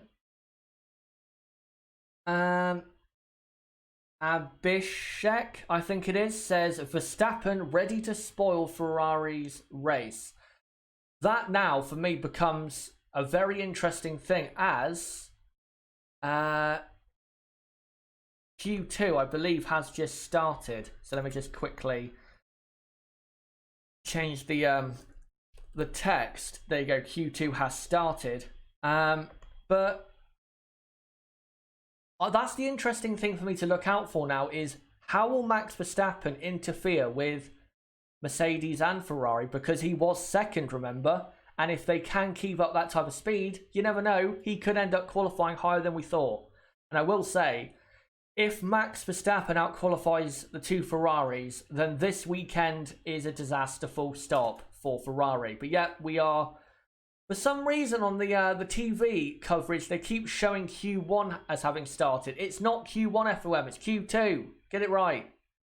Jesus Christ. Let me look at some more comments here. Let Verstappen win. Or let's Verstappen win. Okay. Here comes Valtteri Bottas and Lewis Hamilton on a set of soft compound tyres. Charles Leclerc though looked as though he's trying to pass Hamilton in the pit lane. But yeah, Leclerc on soft tyres, Hamilton on soft tyres, Bottas on soft tyres. I think Vettel will as well be on soft tyres. By the way, it is now beautiful and sunny in Barcelona. And the track temperature, I'm sure, has gone up a lot. So that will make the tyre situation quite a bit different from what the teams were having in practice 3, where it was overcast and quite cold. But yeah, Q2 is now underway. No times as of yet. We will get times in just a moment, I'm pretty sure, as we've got 3 cars on the track at the moment, even though we're not seeing the tower order because FOM doesn't know what is Q1 and Q2. That's why we're not seeing it. Here comes the Red Bull of Max Verstappen on a set of soft compound tyres, I'm pretty sure. And he now comes on the track. Yeah, soft compound tyres for him. Here comes a Toro Rosso, I think it's Albon. I'm not quite sure though. But here is Max Verstappen in the Red Bull. That's Lewis Hamilton, who it says second, but he's not second. I mean, he's second on track in the order of the field at the moment in terms of who's on an outlap, but he's not second at all because no lap times have been set. But we are now about to see what these teams can do on their set of tyres they're going to be starting on for the Grand Prix. Here comes Valtteri Bottas here in Q2, starting his lap. Let's see what he can do. Let's see what his first sector time is like. His first sector, a 21.9. That's the same as what he did. That's the same as first sector as what he did in qualifying 1. Lewis Hamilton has gone faster, I'm pretty sure. Let me just quickly put a picture on the screen of said driver, not Hamilton. I'm talking about Bottas. As Bottas comes through turn 9, car looks good. Nailed to the track. Opens the DRS. And we're not seeing a middle sector time, which is annoying. But I can tell you that Bottas, Hamilton, Leclerc, Vettel and Albon and Verstappen are currently on a lap. About to set a lap. Here is Valtteri Bottas. Coming out of the pit lane just a moment ago. Here he comes through the final corner. What's the time for Valtteri Bottas? It's a 1 minute 16.2. That's a very strong lap time by Valtteri Bottas. Here comes Lewis Hamilton to do a 1:16 flat. That is a lap record, I believe. Here comes Leclerc, 1.5 seconds down in third. Vettel does a 16.6, about half a second, no, not even that, 0.6 of a second down on Lewis Hamilton, as we now have 10 minutes to go in Q2. So Mercedes at the top dominantly for the moment. We're not seeing, annoyingly, the Red Bull of Max Verstappen on his lap. That's what we should be seeing, but FOM are doing one of those things they do, or having one of those days where they just don't show anything. Albon has gone up to P5 on a 17.9. Let me just quickly put a different picture on the screen of Hamilton and Leclerc close on track. All damage to the floor of Charles Leclerc, running wide on the exit of turn 9. That's not going to help. Max Verstappen has gone P4, about half a tenth behind Vettel, so he's definitely competitive with Ferrari. Here is that situation in the pit lane.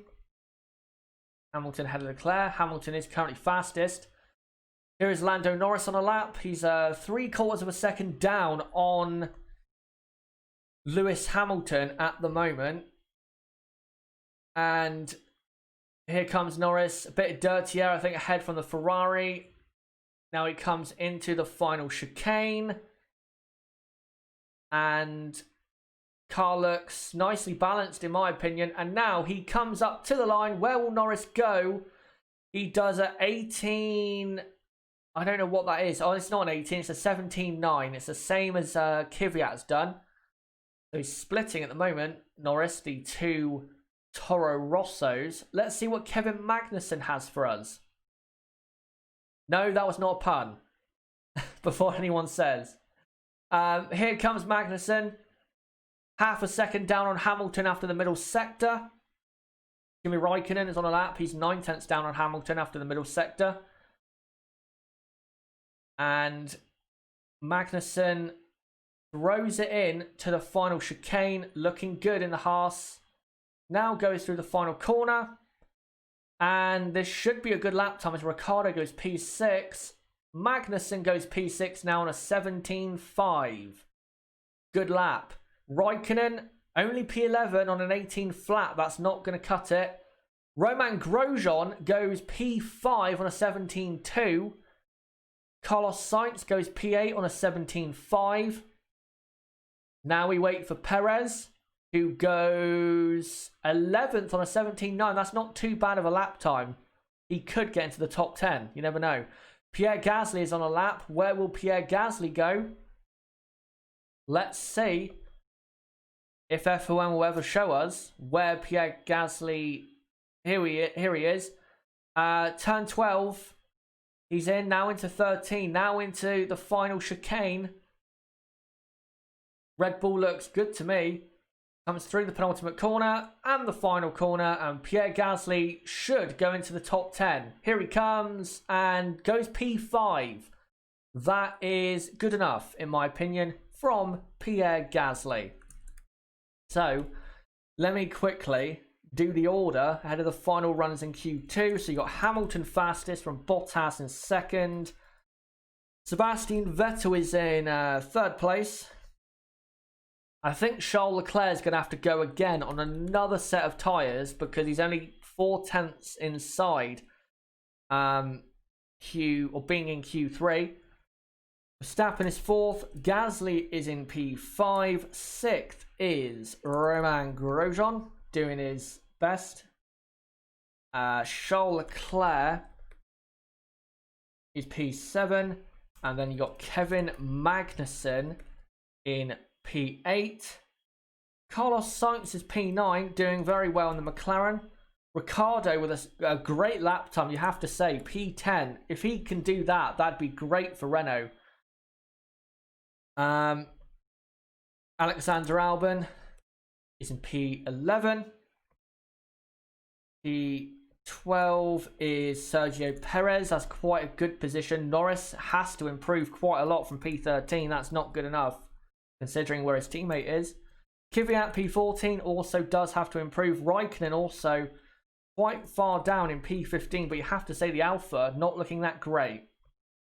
So that is the current order in Q2 with 5 minutes to go. So let me know, guys, do you think Albon, Perez, Norris, Kvyat and Raikkonen will be knocked out, or do you think the order will be different? There is a 0.3 of a second gap from Ricciardo to Albon, P10 to P11. So it will be difficult for anyone to beat that time of Ricciardo, which is a 17.5, I think it is, or a 17.6. But there you go. But let me post a picture of the man who is currently in Q2 fastest with 4.5 minutes to go, and has, for the moment, until Q3, the lap record at the Circuit de Catalunya, a 1 minute 16.038. Absolute stunner. And now there is no doubt at all Mercedes are going to get pole position and the front row. But before we get into Q2, or the final run of Q2 rather, let me just quickly have a drink and then I'll be back at it.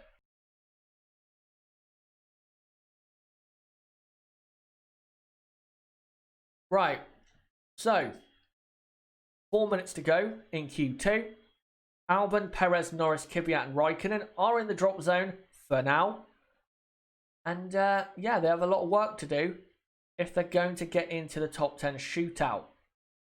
And as I've said here, or in the build-up, grid position or track position is very important here. So having a good qualifying will normally allow you to have a very good Grand Prix. So people like Albon, Perez and Norris, if they can sneak into the top 10, a position, and get into a position rather that is higher than they were expecting, then that could really set themselves up for a great Grand Prix. You never know. But now 3 minutes to go in qualifying 2. Here comes Lando Norris in the McLaren. Here comes Kimi Raikkonen in the Alpha. Here comes, who else is that? Toro Rosso, I think, of Kvyat. Here comes Valtteri Bottas in the Mercedes, only to do a practice run for Q3. And Magnussen is on track. So is Carlos Sainz. So here we go. 2.5 minutes to go in Q2. Let's see in the midfield who will bite the dust. As here comes Kvyat, I think that is. Can I just say, I don't know if other people have this trouble, but I honestly find it very difficult to know which Toro Rosso is which, because they have the same-ish kind of helmet, and I think their numbers are like 1 apart, so it is very difficult to tell which Toro Rosso is which without being told. You got Gasly though on an outlap. Grosjean on an outlap. Charles Leclerc is coming on track with 2 minutes to go on the soft compound tyres. Will he get round in time? He should do if he pushes. Well, actually, it might be a bit tight, because by the time he gets out the pit lane, he'll have to do basically a flying-ish kind of lap. Flying-ish kind of lap. And then he will do his lap. But he is at risk of being knocked out. But here comes Lando Norris, I'm pretty sure. Yes, it is. Lando Norris in the McLaren Renault. Down to turn 1. Can he improve to get into Q3 for the, I believe, 4th time this season? Here he comes. Through turn 3. McLaren looking good at the moment. He has to better Ricciardo's time. He's 0.5 tenth up on Ricciardo in the first sector, but he did go faster in the first sector on his first run in Q2. So not so far good lap. Same for Kimi Raikkonen. So hopefully Norris can improve. Let's see him come through turn 7 and 8. Looking good. How's turn 9 for you? Turn 9 looks fine to me. Albon is improving on his first sector so far. Lando Norris almost 0.3 of a second up on Daniel Ricciardo as there's debris on the outside of turn 10. Kimi Raikkonen at the moment just outside Ricciardo's time. Albon is a couple tenths up. So Ricciardo at risk here in the Renault. Lando Norris now comes through the final corner, and where will Lando Norris go? Opens the DRS and goes up to P7. Great lap. Here comes Kimi Raikkonen and P12, so he is out of qualifying. Alexander Albon, P8. Kevin Magnussen, P5, good lap, 17.2 for the Danish driver. And Carlos Sainz has made a mistake in the final corner, I think, and is now out of qualifying in P11. What a disappointment. Valtteri Bottas goes fastest now on a 15.9. That's a stunning time. Here comes Daniel Ricciardo to potentially knock Charles Leclerc out. He goes P8. Can Leclerc get round and do a lap? Kvyat. P6 for Kvyat. What a lap. Gasly's P8 at the moment goes P5. Perez is currently 15th. But he might be able to improve. Let's see. Here comes Perez. No, I don't think he will be able to. He's blew his lap. Yep, qualifies 15th. That's disappointing. Here comes Charles Leclerc in a minute, who should go into the top 10. And here he comes. Soft tyres, final corner, and Charles Leclerc surely is into the top 10. Yes, he is. P4. Lando Norris is out. Both McLarens are out. So, out of qualifying, Lando Norris, Alexander Albon, Carlos Sainz, Kimi Raikkonen, and Sergio Perez. So disappointing for McLaren there. Nice for Ricciardo for him to be in the top 10. Great lap by Danny Kvyat though. That was a stunning lap to put himself in the top 10. P8 in Q2. Imagine if he does that in Q3. But let me just do the order. So Bottas, Hamilton, Vettel was 3rd. Charles Leclerc went up to P4 at the end.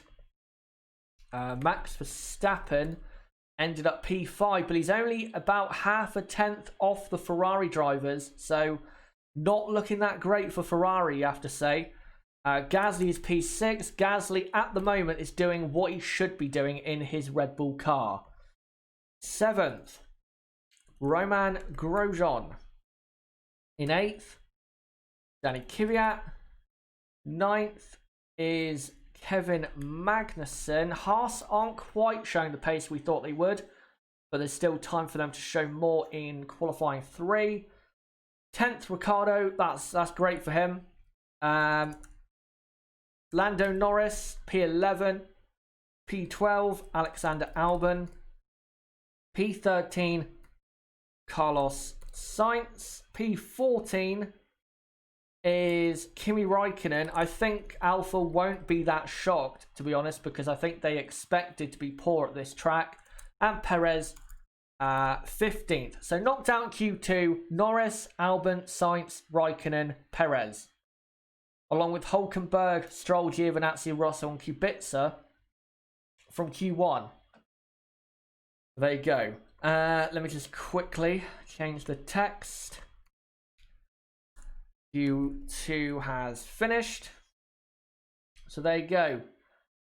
That's your order of Q2 as we now get into Q3 in just a moment, in about 2 minutes time. So get ready guys for what I think is going to be a very good fight at the top between Lewis Hamilton and Valtteri Bottas. But guys, let me know in the chat what you thought of what just happened and what do you think is going to happen in Q3. Any different predictions from what you thought at the moment, or what you thought earlier than before qualifying rather?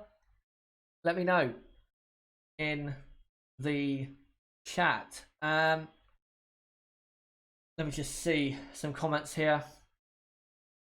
Sean O'Mahony says, downforce again in slow corners for Ferrari. Can't believe it really well. If you thought they were bad here, just wait till Monaco. oh boy, are they going to be bad in Monaco. They are going to be awful. They might not even be... They might be closer to the midfield in Monaco than they are to Mercedes and Red Bull. I think Red Bull will definitely be ahead of Ferrari in Monaco. I don't think Ferrari can compete in Monaco aerodynamically. That's how bad their car is. Aerodynamically. In a straight line, it's fine. Aerodynamically, there's nothing there compared to Mercedes. Jungle Brother says, great job by Ricciardo getting that skateboard into Q3. Daniel XX says Ferrari is just slow. Astro Stevo is happy that Daniel Ricciardo is into Q3 and says he's out driving a bad car. That was a very, very good lap. That was one of his best laps of the season so far. No doubt about it. Let me just see some more comments here. Canada will be bad too for Ferrari. It won't be as bad as this race, but they won't be the fastest car there. No way. Because the first sector is all about aerodynamics, and they don't have enough of that. The second and third sector is more about power, but yeah, it's not enough about power for them to get or be fastest at that race coming up soon. Robert says this is exactly like 2016 season once again for Ferrari. Yes, it is. It's turning into a 2016-esque season, and that's why I think Red Bull eventually will be faster than Ferrari, because we know Ferrari get worse as the season goes on, and this season is getting worse as it goes on in terms of their speed compared to Mercedes. So, yeah. Let me just see some more comments here. Mark Green, how Daniel Ricciardo must be gutted moving to Renault. I don't think they will pick up. I think he should try Haas next year. They have the car. Well, you say that, but Renault are currently ahead of Haas in the constructors, so I don't think that would be a good move either. Let's wait, because again, as I said earlier, the decision of him going to Renault will not be proven correct, I think, until midway through 2020. Because again, Renault's aim is to be very competitive in 2021. And that's a long time away. So let's wait. Let me just see some more comments here. Nib posted one I want to read out because it was interesting. He said Ferrari... Hold on, it's gone again. He said Ferrari will not challenge at any race if they lose 7/10 to Merc like they are in the final sector today. Exactly. You can't give away that amount of lap time in a key area of the car if you're hoping to win. You can't. And that's why, I've said it before, I'll say it again, this year's Ferrari is like the 2014 Williams. Great in a straight line, nothing more than that. The aerodynamics is, in terms of compared to the other top teams, is bang average at best. But yeah, they're like a 2014 Williams. Great in a straight line, that's it. But here comes Lewis Hamilton for the start of Q3. So let me just quickly update this. The Q3 now, guys, is underway. The fight for pole begins. 12 minutes to go until the end of Q3. Let's see who takes pole in Spain. It's likely to be a 7th straight pole position at this track for Mercedes, but who will take it? Bottas or Hamilton? We'll see. By the way, Lewis Hamilton has gone out very early. He's the first car on track. Here comes Valtteri Bottas, though. In the Silver Arrow, here comes a Toro Rosso Danny Kvyat onto the track. Nice to see Kvyat doing well in qualifying after his struggles early on. Of course, in Baku, qualified P6. He won't qualify there this Grand Prix, but nice to see Kvyat looking better in qualifying. Here comes Sebastian Vettel in the Ferrari. Again, aerodynamically, that car just is nowhere near good enough, and there seems to be some kind of issue with Charles Leclerc's car, and I think it's the floor that he damaged in Q2. So Leclerc, I don't think, will be going out for the first run in Q3 at least, maybe for the whole of Q3. Disaster there for Ferrari. But everyone is currently on an outlap, excluding Charles Leclerc and Romain Grosjean. But here comes Lewis Hamilton with 10.5 minutes to go as Grosjean comes out on track. Here comes Lewis Hamilton to start his first flying run. Oh, loses the rear end slightly on the exit of the penultimate corner. He now starts his final run, or first run rather, in Q3. Comes down to turn 1. How will the Mercedes handle? It looks very, very good. And now comes through turn 3, which in these cars is flat out. Won't be in the race, but in qualifying it's flat. And in the first sector, does a 21.6. That is a very, very quick first sector. That is a stunningly quick first sector time. Here he comes into the middle sector, down into turn number 7. Oh, that car looks good. It's wiggling about. Oh, he went wide. That turning looks spectacular, but I think he was maybe a bit too spectacular, but he's still on a lap. Here he comes up to the middle sector, 49.7 for the middle sector. That is so quick. This car is unbelievably quick. Comes into turn 12. Front end not gripping up fully, but they go. Oh, losing the rear end slightly there. Into 13. This is a scruffy lap for Lewis Hamilton. Vettel has done the fastest first sector, by the way. Here comes Lewis Hamilton and does a 16 flat. He can definitely go faster than that. That was a scruffy lap from Lewis Hamilton. Valtteri Bottas, though, is 2/10 up on Lewis Hamilton. Vettel is actually faster than Hamilton at the moment as well, but he's now coming into the final sector where the Ferrari struggles. Here comes Valtteri Bottas through the final corner, and he will, for now, go fastest, I'm pretty sure. He does on a 15.4. What a stunning lap. 15.4. Vettel goes third, 8/10 down. What a lap by Valtteri Bottas. 15.4. If that don't wake you up in the morning, I don't know what does. Here comes Max Verstappen. Final chicane. Car looks good, but doesn't have the power to get a good time in his final run to the line. Here comes Max Verstappen, P4, 16.3. Only a 10th down on Vettel. That's good enough at the moment. Here comes Pierre Gasly. Where will he go? He goes P5, 16.7. Kevin Magnussen goes P6 on a 16.9. That's quite a good lap by K-Mag. Here comes Daniel Ricciardo. P8. Slower than Kvyat, though. Grosjean goes up to P6. Leclerc is still in the pit lane. So Ricciardo at the moment is probably going to be a net P10. But at the moment, on pole, for now, with 7 minutes left, Valtteri Bottas on a 1:15.4. That is an absolute stunner.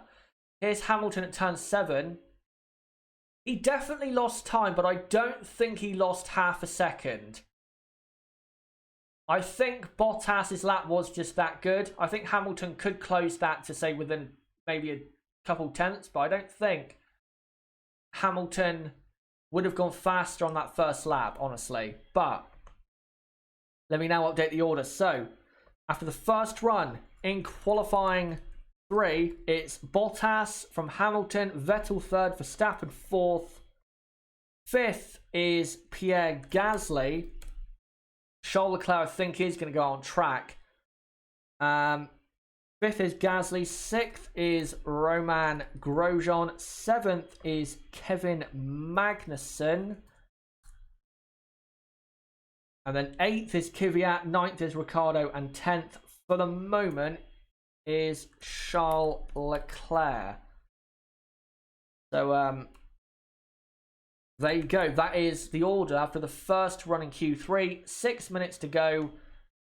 Can Hamilton respond to what was an incredible first run by Valtteri Bottas? And you have to say, I mean, we know this with Bottas, that in qualifying he does tend to be really strong. But you have to say, as of late, the guy is on absolute fire when it comes to Q3 and banging out the lap when he needs to. Look at that, tyre marbles all over the place. Pretty sure that's tyre marbles, not gravel. Or is it gravel? I'm not sure. But tyre marbles does kind of have the same look to it. Here comes Charles Leclerc. What can he do against his teammate, Sebastian Vettel? But I'm going to put a picture on the screen of your current pole man with 5 minutes to go in Q3. Valtteri Bottas. Let me get him on screen for you guys. Here you go. He is, for now, the man on pole. Will it remain that way? We'll have to see, but he's looking pretty good at the moment, you have to say. We just put him there. So, let's see what Charles Leclerc can do. He's currently on his outlap. This is probably going to be his only run in qualifying because he missed the first run because they were repairing his car. So, yeah, this will be his only run. And his aim is essentially to beat his teammate. That's all he can do. That's all Charles can do. I don't think we can expect him to get onto the front row. That'd be a miracle, considering Vettel is nearly a second off pole. But let me quickly get a final picture of Valtteri Bottas as Charles Leclerc is now starting his really final run in qualifying. Here he comes, 4 minutes to go. Let's see what Leclerc has for us. There you go, that's Bottas in a different picture. What do you have, Charles, to beat your teammate? Let's see what you have. Turn 1 looks okay. Let's see how he's looking after the first sector. And a 10th down on Bottas after the first sector. And that's where the Ferrari around this track is at its best. So it only gets worse and more painful from here. Now, he comes up to turn number 7. And that looks fine to me. Turn 7 and 8. Turn 9. Will he run wide again? Not as wide. He does it absolutely bang on this time. But is 0.6 of a second down after the middle sector. And now comes into the final sector where the Ferrari just loses so much speed. So this is not looking good for Leclerc. He might even drop behind Verstappen with this lap. And here he comes. Charles Leclerc. Final corner. Can he do anything to beat his teammate? No, he can't. P5, 1.2 seconds off pole. He's not even faster than I think Ferrari were last year in qualifying. That's how bad Ferrari are right now. But there you go. So Leclerc P5, he really won't be able to do another lap as everyone else is on an outlap. So if you're just joining us, guys, the running order for the top 10 is... Hold on, it's not the current running order. Let me quickly change it. But the running order running on the bottom of your screen is the current order going into the final run of Q3 with 2 minutes to go. So Leclerc is P5, Gasly P6, Grosjean P7, Magnussen P8. Good for Haas. That's the best really they can hope for realistically, even though they're not that far off Red Bull. Here comes though Valtteri Bottas for his final run in qualifying. Can he take pole? He's already on pole, but can he secure it? Let's see. So there you go. That's the current top 10. As we now go into the final run of Q3, here comes Valtteri Bottas down to turn 1. Car looks very nicely balanced. Now comes through turn 3. I tell this car, this is reminiscent of the Red Bull back in 2010. The amount of pace it has compared to anything else.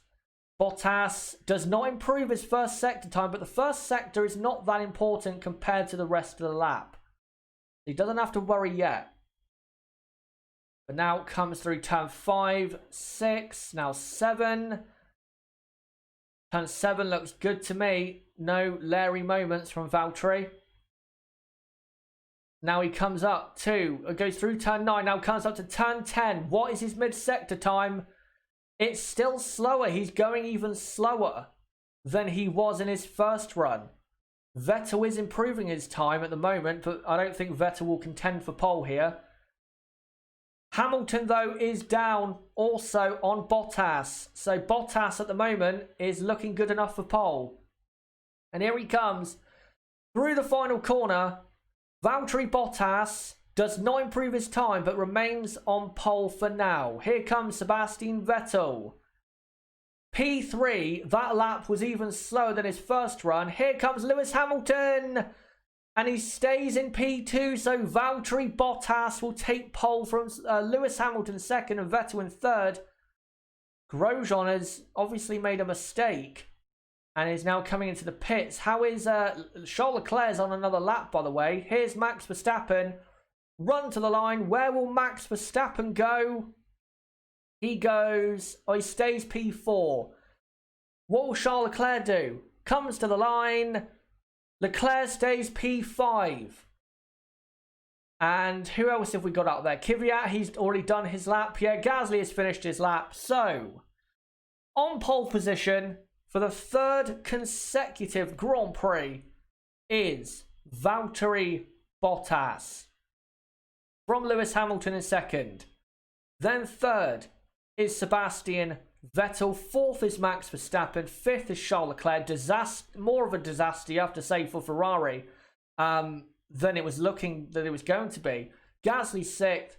Then the two Haases of Grosjean and Magnussen on the fourth row. Kvyat ninth. Good position and also good for Ricciardo in P10. And then P11 is Lando Norris. Let me just put this on the screen so people know what the current thing is going on. Qualifying has finished. P11, I believe, is Lando Norris. Then it's Albon, then Sainz, then Raikkonen, then Perez, and then knocked out Q1 was Hülkenberg, Stroll, Giovinazzi, Russell, and Kubica. So that is qualifying for the 2019 Spanish Grand Prix. And as I said, Valtteri Bottas on pole for the first time ever at this track. And also, that is his third pole position at this circuit. And by the way, when it comes to the World Championship, this is a great track to be on pole because pole position wins here so many times. It won here in 2018, 2017, 2015, 2014, 2012, 2010. The list goes on and on and on and on. Showing you why pole is so important at this track. And I also think from a World Championship point of view, the man who tends to get pole tends to go on to win the World Championship, whether it's half the time or most of the time. So, looking good for Valtteri. And I'll put a picture on the screen of the guy who looks very happy with his effort. Sebastian Vettel looks unsurprised, not happy, not disappointed. Just accepting the failure of today. Here is Bottas on your screen. Let me just do that. There you go. That is your man, guys, on pole position. Valtteri Bottas.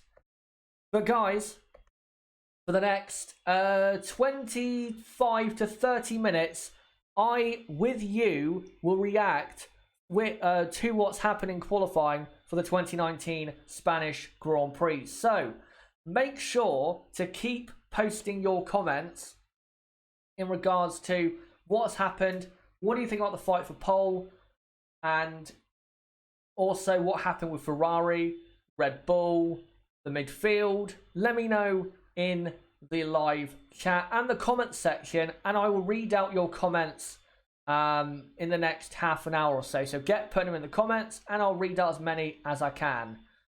And by the way, no, I am not going to be live for the F2 race because I need to get the qualifying review ready for 6 p.m. So I can't stay on live for the F2 and I don't plan to anyway.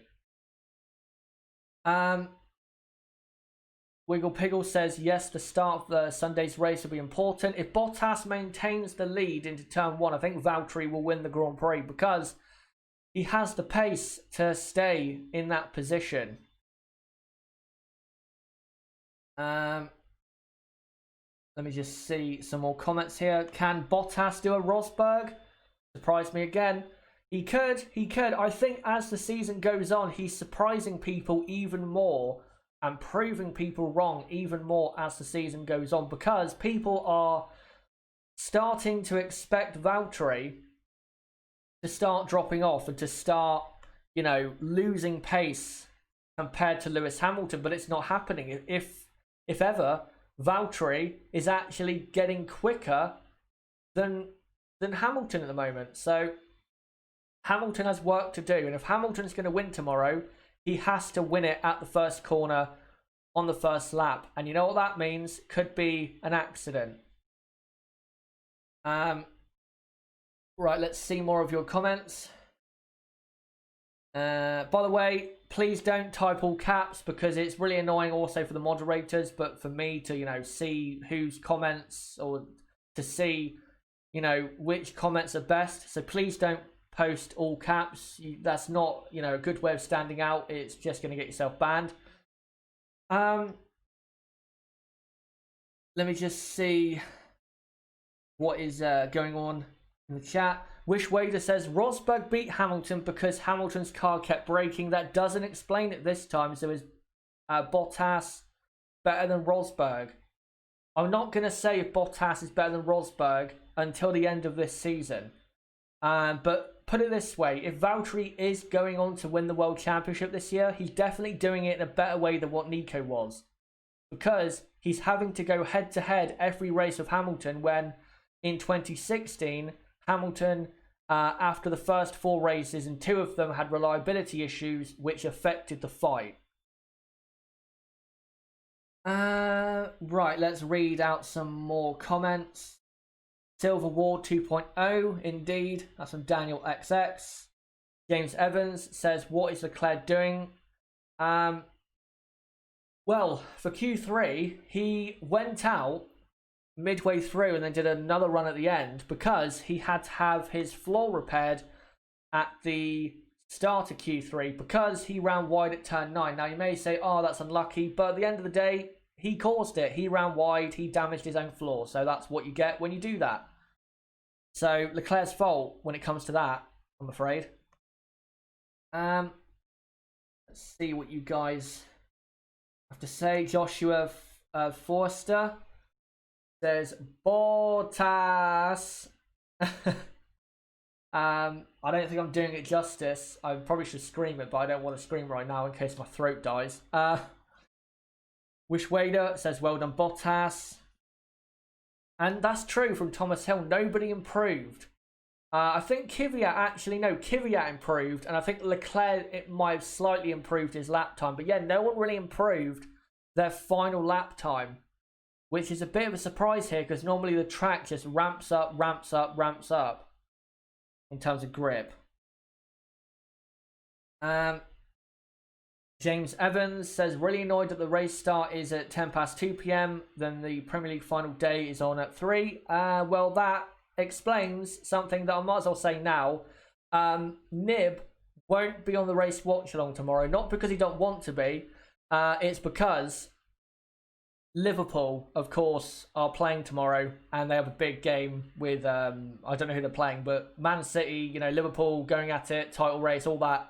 That's why he won't be on the race watch-along tomorrow. But I think Nib can also basically promise he will be around for Monaco. Not only the race, but qualifying as well. So don't worry, Nib will be back on the channel very, very soon. I think the next time he'll be on the channel will be next Saturday's podcast, then a tech video, then almost all of the Monaco Grand Prix weekend.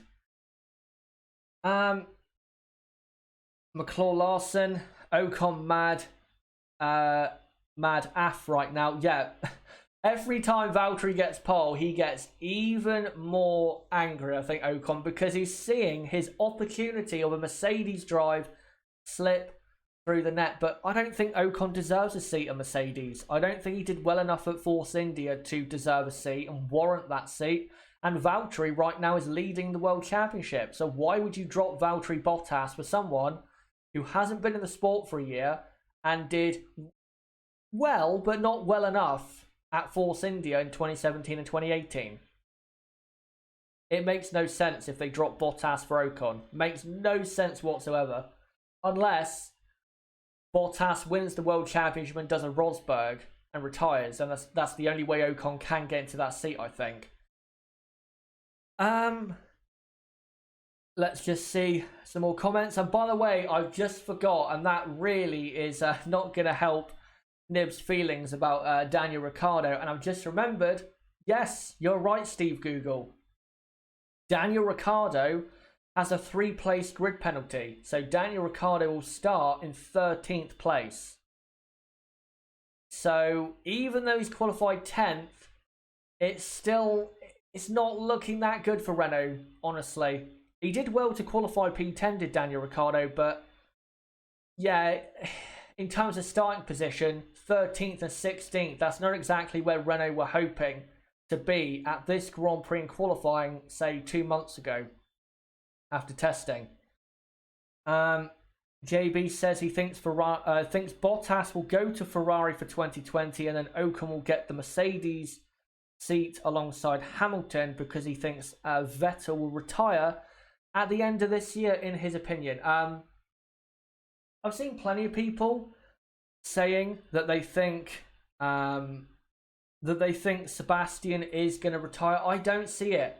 I don't see it because he's not going to win the World Championship and he doesn't have really anything else other than Formula One to do outside of family life. So it's not like he has really anything, big like a World Championship fight that if he wins he can retire. If he was in the championship fight, then I think if he did win it, then I could see people's reasoning for why he would retire, because it would be finally him winning the World Championship with Ferrari, and it would be his 5th title, and he would probably feel as though he wouldn't be able to do it again. I get the reasoning, but he's not in the title fight. So why would he retire? What else does he have? He doesn't have anything else. And by the way, look, I'm a big critique of Sebastian Vettel. I think everyone knows that by now, but I think people honestly need to stop with this whole Charles Leclerc has been better than Vettel this season. He hasn't. Sebastian has outqualified him 4 times in 5 races, and if you look at the weekends and how they drove and how they were in terms of consistency and driving skill and pace, Vettel has been better. It's not even a debate. Outqualified him 4 times. When Leclerc had a chance of outqualifying Vettel in Baku, he bottled it. I mean, yeah, Vettel bottled it in Bahrain in the Grand Prix, but I think people need to stop with this whole Leclerc has been better than Vettel this season stuff, because he hasn't. He hasn't. Anyone saying that, I don't think has a legitimate argument for that. I don't think they can present a good enough argument to suggest that so far Charles Leclerc has been better than Sebastian Vettel in 2019. There just isn't an argument strong enough to present that. There isn't. But guys, keep your comments coming, and I'll read out even more as we continue to react to what happened in qualifying. Robert says, Arriva Bene, please come back. Also, Nib probably won't like this, but I'm being proven right. I told you, Bonotto's not the man. And what's happened, Bonotto's took Ferrari back to square one, really. Ferrari are about where they were in 2015. That is very poor. And that's why I've said you don't allow someone with a weak personality like Matteo Binotto, and also a technical director, that's why you don't allow them to run a team like Ferrari, because you need a certain type of person, a man with a strong personality, a man who can get his hands dirty and can play the political game. Matteo Binotto cannot do that. He's not fit for that role. He's fit for the role of being a technical director, but not team boss. It should have been still Maurizio Arrivabene, because, as you can see, he was better for that team than Binotto. Binotto has ruined Arrivabene's good and hard work over that 4 years in 5 races. That's just how poor for me Binotto is. And I'll be honest, this might be controversial to say, but I don't care. I don't think Ferrari will ever win a world championship as long as Matteo Binotto is the boss of that team, because he does not have what it takes to make a successful team principal. He is a newer version of Stefano Domenicali. That's what he is. Now, Domenicali wasn't bad, but he was never good enough to lead a team into a world championship. So, yeah, as far as I'm concerned, as long as he's boss, Matteo Binotto, Ferrari ain't winning anything. They'll win races, but championships, forget it. Forget it. Let me just look at some more comments. Christian Slater does not like what I had to say about Binotto. Says, drama queen, armchair general. Prove me wrong. Prove me wrong. Prove to me that Matteo Binotto has improved Ferrari as a whole. You can't. No one can. No one can prove to me that Matteo Binotto has put Ferrari in a better place than when Arrivabene left it. Arrivabene left Ferrari as a team that, yes, did blow 2 championships, but they were close. They were very close in terms of speed to beating Mercedes over the course of a season if they just made the right changes to their team personnel. Binotto has took Ferrari back to where they were in 2015, which is, what, 3/4 of a second off pole, which is what they were in 2015, I believe. So, again, prove to me that Binotto has moved Ferrari in a better direction, because I don't think he can. I don't think anyone can. E7 suspect. Binotto doesn't have the demeanour of a Christian Horner and Toto, even Arrivabene. This is the thing though, look at the history of team principals that have won the World Championship.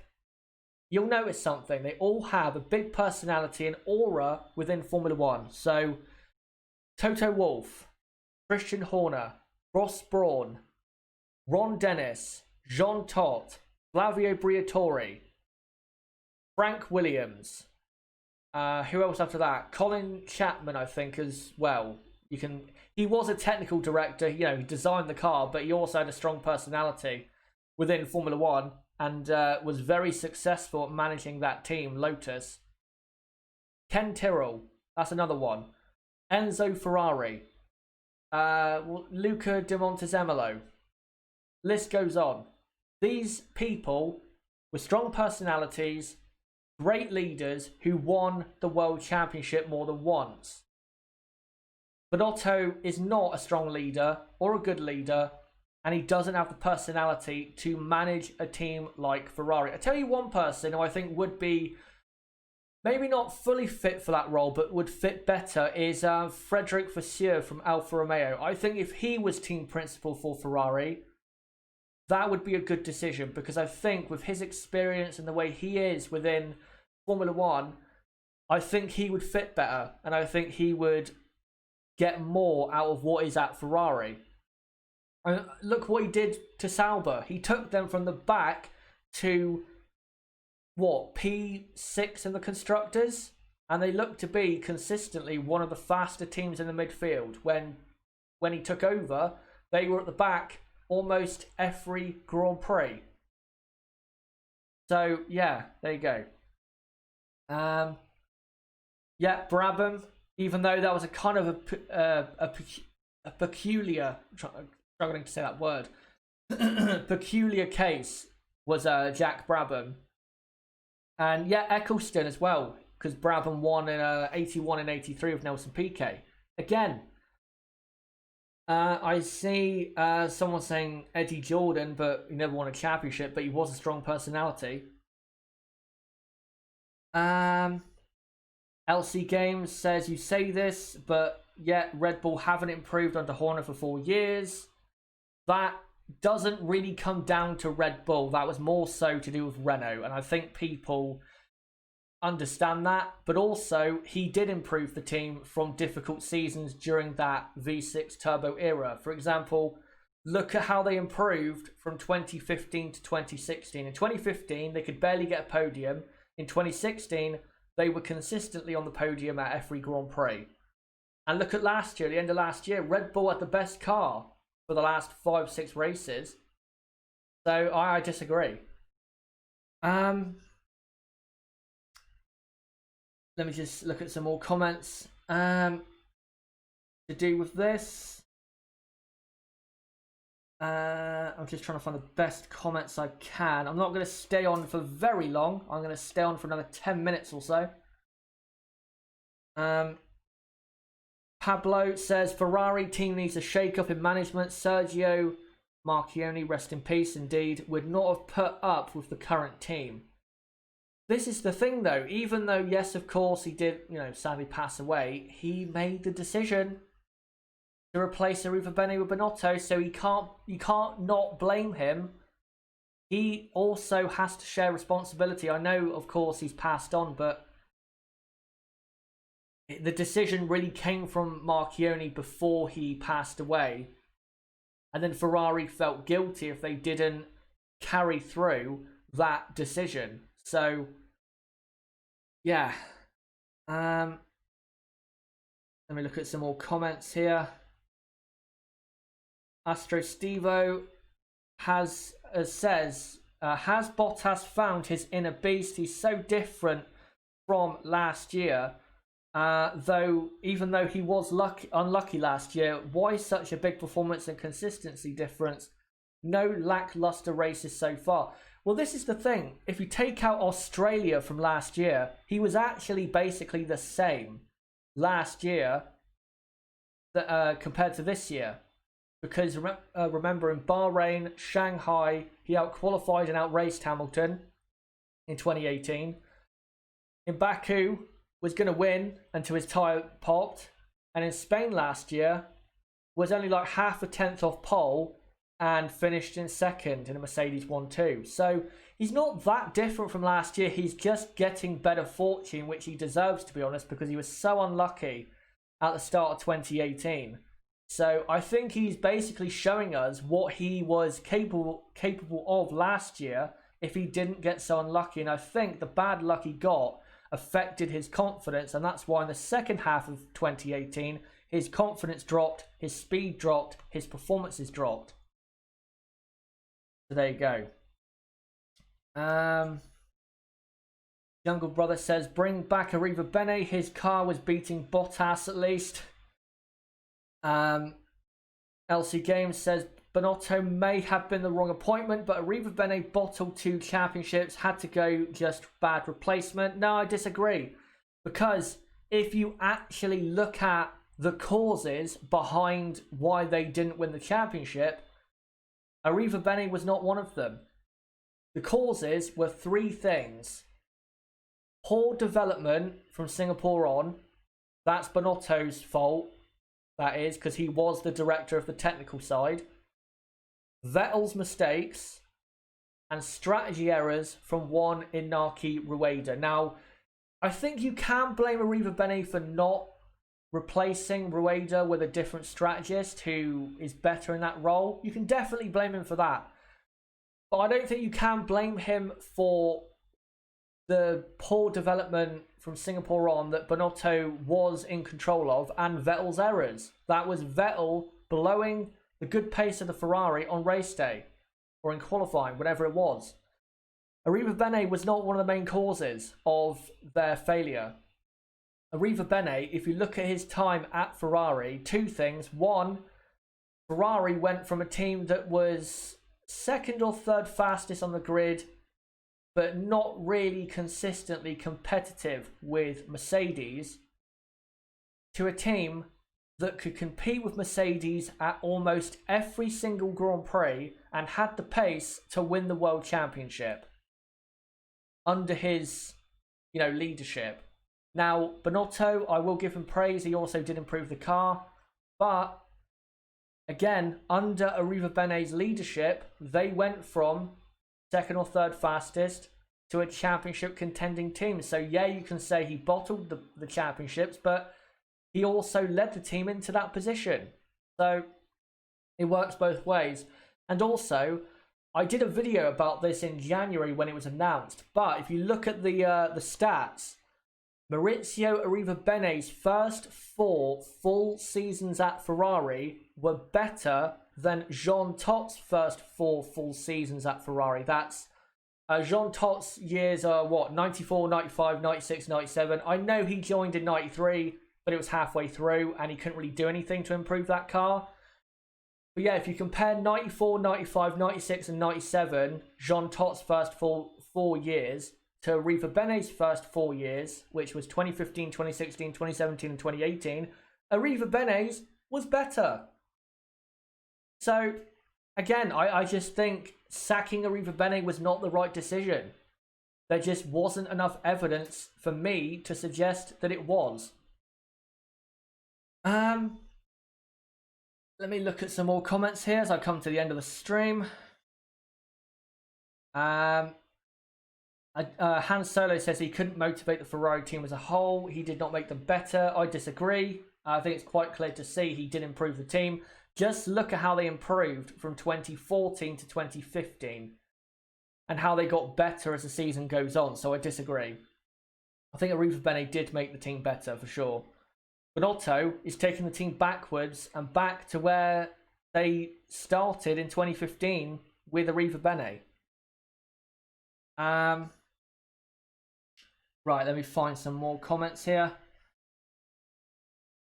Leclerc would be a better driver if he was driving for Mercedes. That's from Peter King. True, but I don't think he'd be winning any races right now because I don't think he's driving well enough. I mean, yeah, in Bahrain, he drove well, but if you take out Bahrain, has he really been that great this season? I mean, yeah, race day in Baku, he was good, mainly because of the tyres that he started on. But really in 2019, Leclerc hasn't been that good. Sorry about that, my throat again dying. But yeah, Leclerc has not been that good this season. And I think people are really overrating how Leclerc has done. If he wants to be a top driver and successful at Ferrari, he has to beat Sebastian Vettel. And he's not doing that right now. Now, you may say, well, Vettel's a 4-time world champion. It's a difficult thing to do. Look at Daniel Ricciardo. He did it. Kimi Räikkönen wasn't that far off Vettel at the end of 2018. And he was, I think, better than Vettel in the second half of 2018 was Kimi. So, if Charles wants to be a success, then he's got to beat Vettel. He's got to.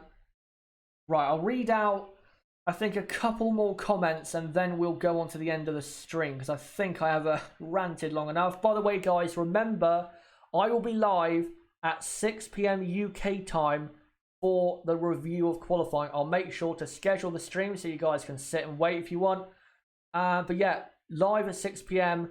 for the review of qualifying, so don't forget to subscribe for that. Bottom right of the screen, you can do it right there, or go to my homepage, subscribe, and hit the notifications bell. And also, hit this video with a like, and comment down below what you thought of qualifying. Let me look at some more comments here. Robert says Ferrari can get a win or a P2 this week. They have a strong start and they have resolved their tyre problems as well.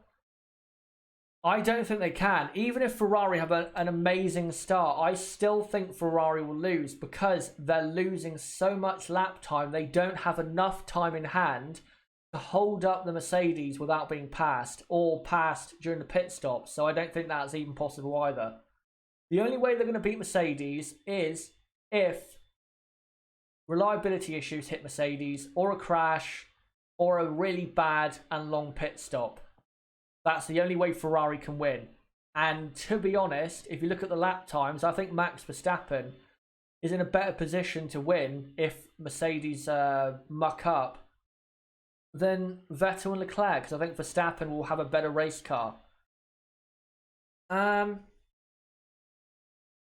Stevo, where do Renault go from here? I don't know. I honestly don't know. I'll have to think about that, honestly. Let me just find one final comment and then we will end the stream. And the final comment goes to Jungle Brother, who says, Ferrari had the fastest car, but it was the wrong driver. They sabotaged Leclerc to get Vettel in front of him. Now we're seeing the result of their decisions. If you're talking about today, I completely disagree. They did not sabotage him. In fact, Charles sabotaged himself by running wide over the bump on the exit of 9 and damaging his floor. He sabotaged himself, not Ferrari, sabotaging him. I disagree with that. But that's your opinion. And you, of course, can have it. But guys, that is the end of qualifying. And I just want to say to everyone who's come along, thank you for coming along to this watch along of qualifying for the 2019 Spanish Grand Prix. Again, I'll be back at 6 PM UK time for the review of qualifying live for about 45 minutes to an hour. But also, I will be live tomorrow at 1:10 PM UK time, or 1 PM UK time. That's 1 hour exactly before the race starts tomorrow, with plenty of build up, then the race watch along, and then a reaction to what happened, and then a race review at 6 PM UK time on Sunday night as well. So don't forget to come along to that, and don't forget to subscribe for that as well. Bottom right of the screen, you can do so there. And also go to my homepage and click subscribe if you don't want to do it there, or don't want to do it on the bottom right of the screen. And yeah, subscribe and hit the notifications bell. Like this video, comment down below what you thought of this video, and comment down below what did you think of qualifying and what happened in qualifying. Also, don't forget to join my Discord server, link below in the description. That is the best place for notifications for my videos and streams. It's also the hardcore Chazza HD F1 community, and we have nearly 200 people on that server, and it would be great to make one of you number 200 in that server and be a part of the community. So if you want to join that, link in the description, third from bottom, I believe. And also, follow me on Twitter at Chaz6110 for more content like this and updates as to what's going on the channel, and check out my website chazahd.com for more content like this as well. But guys, until the review of qualifying in about 2.5 hours time, and until the race watch along tomorrow, it has been me, Chazza HD. Goodbye.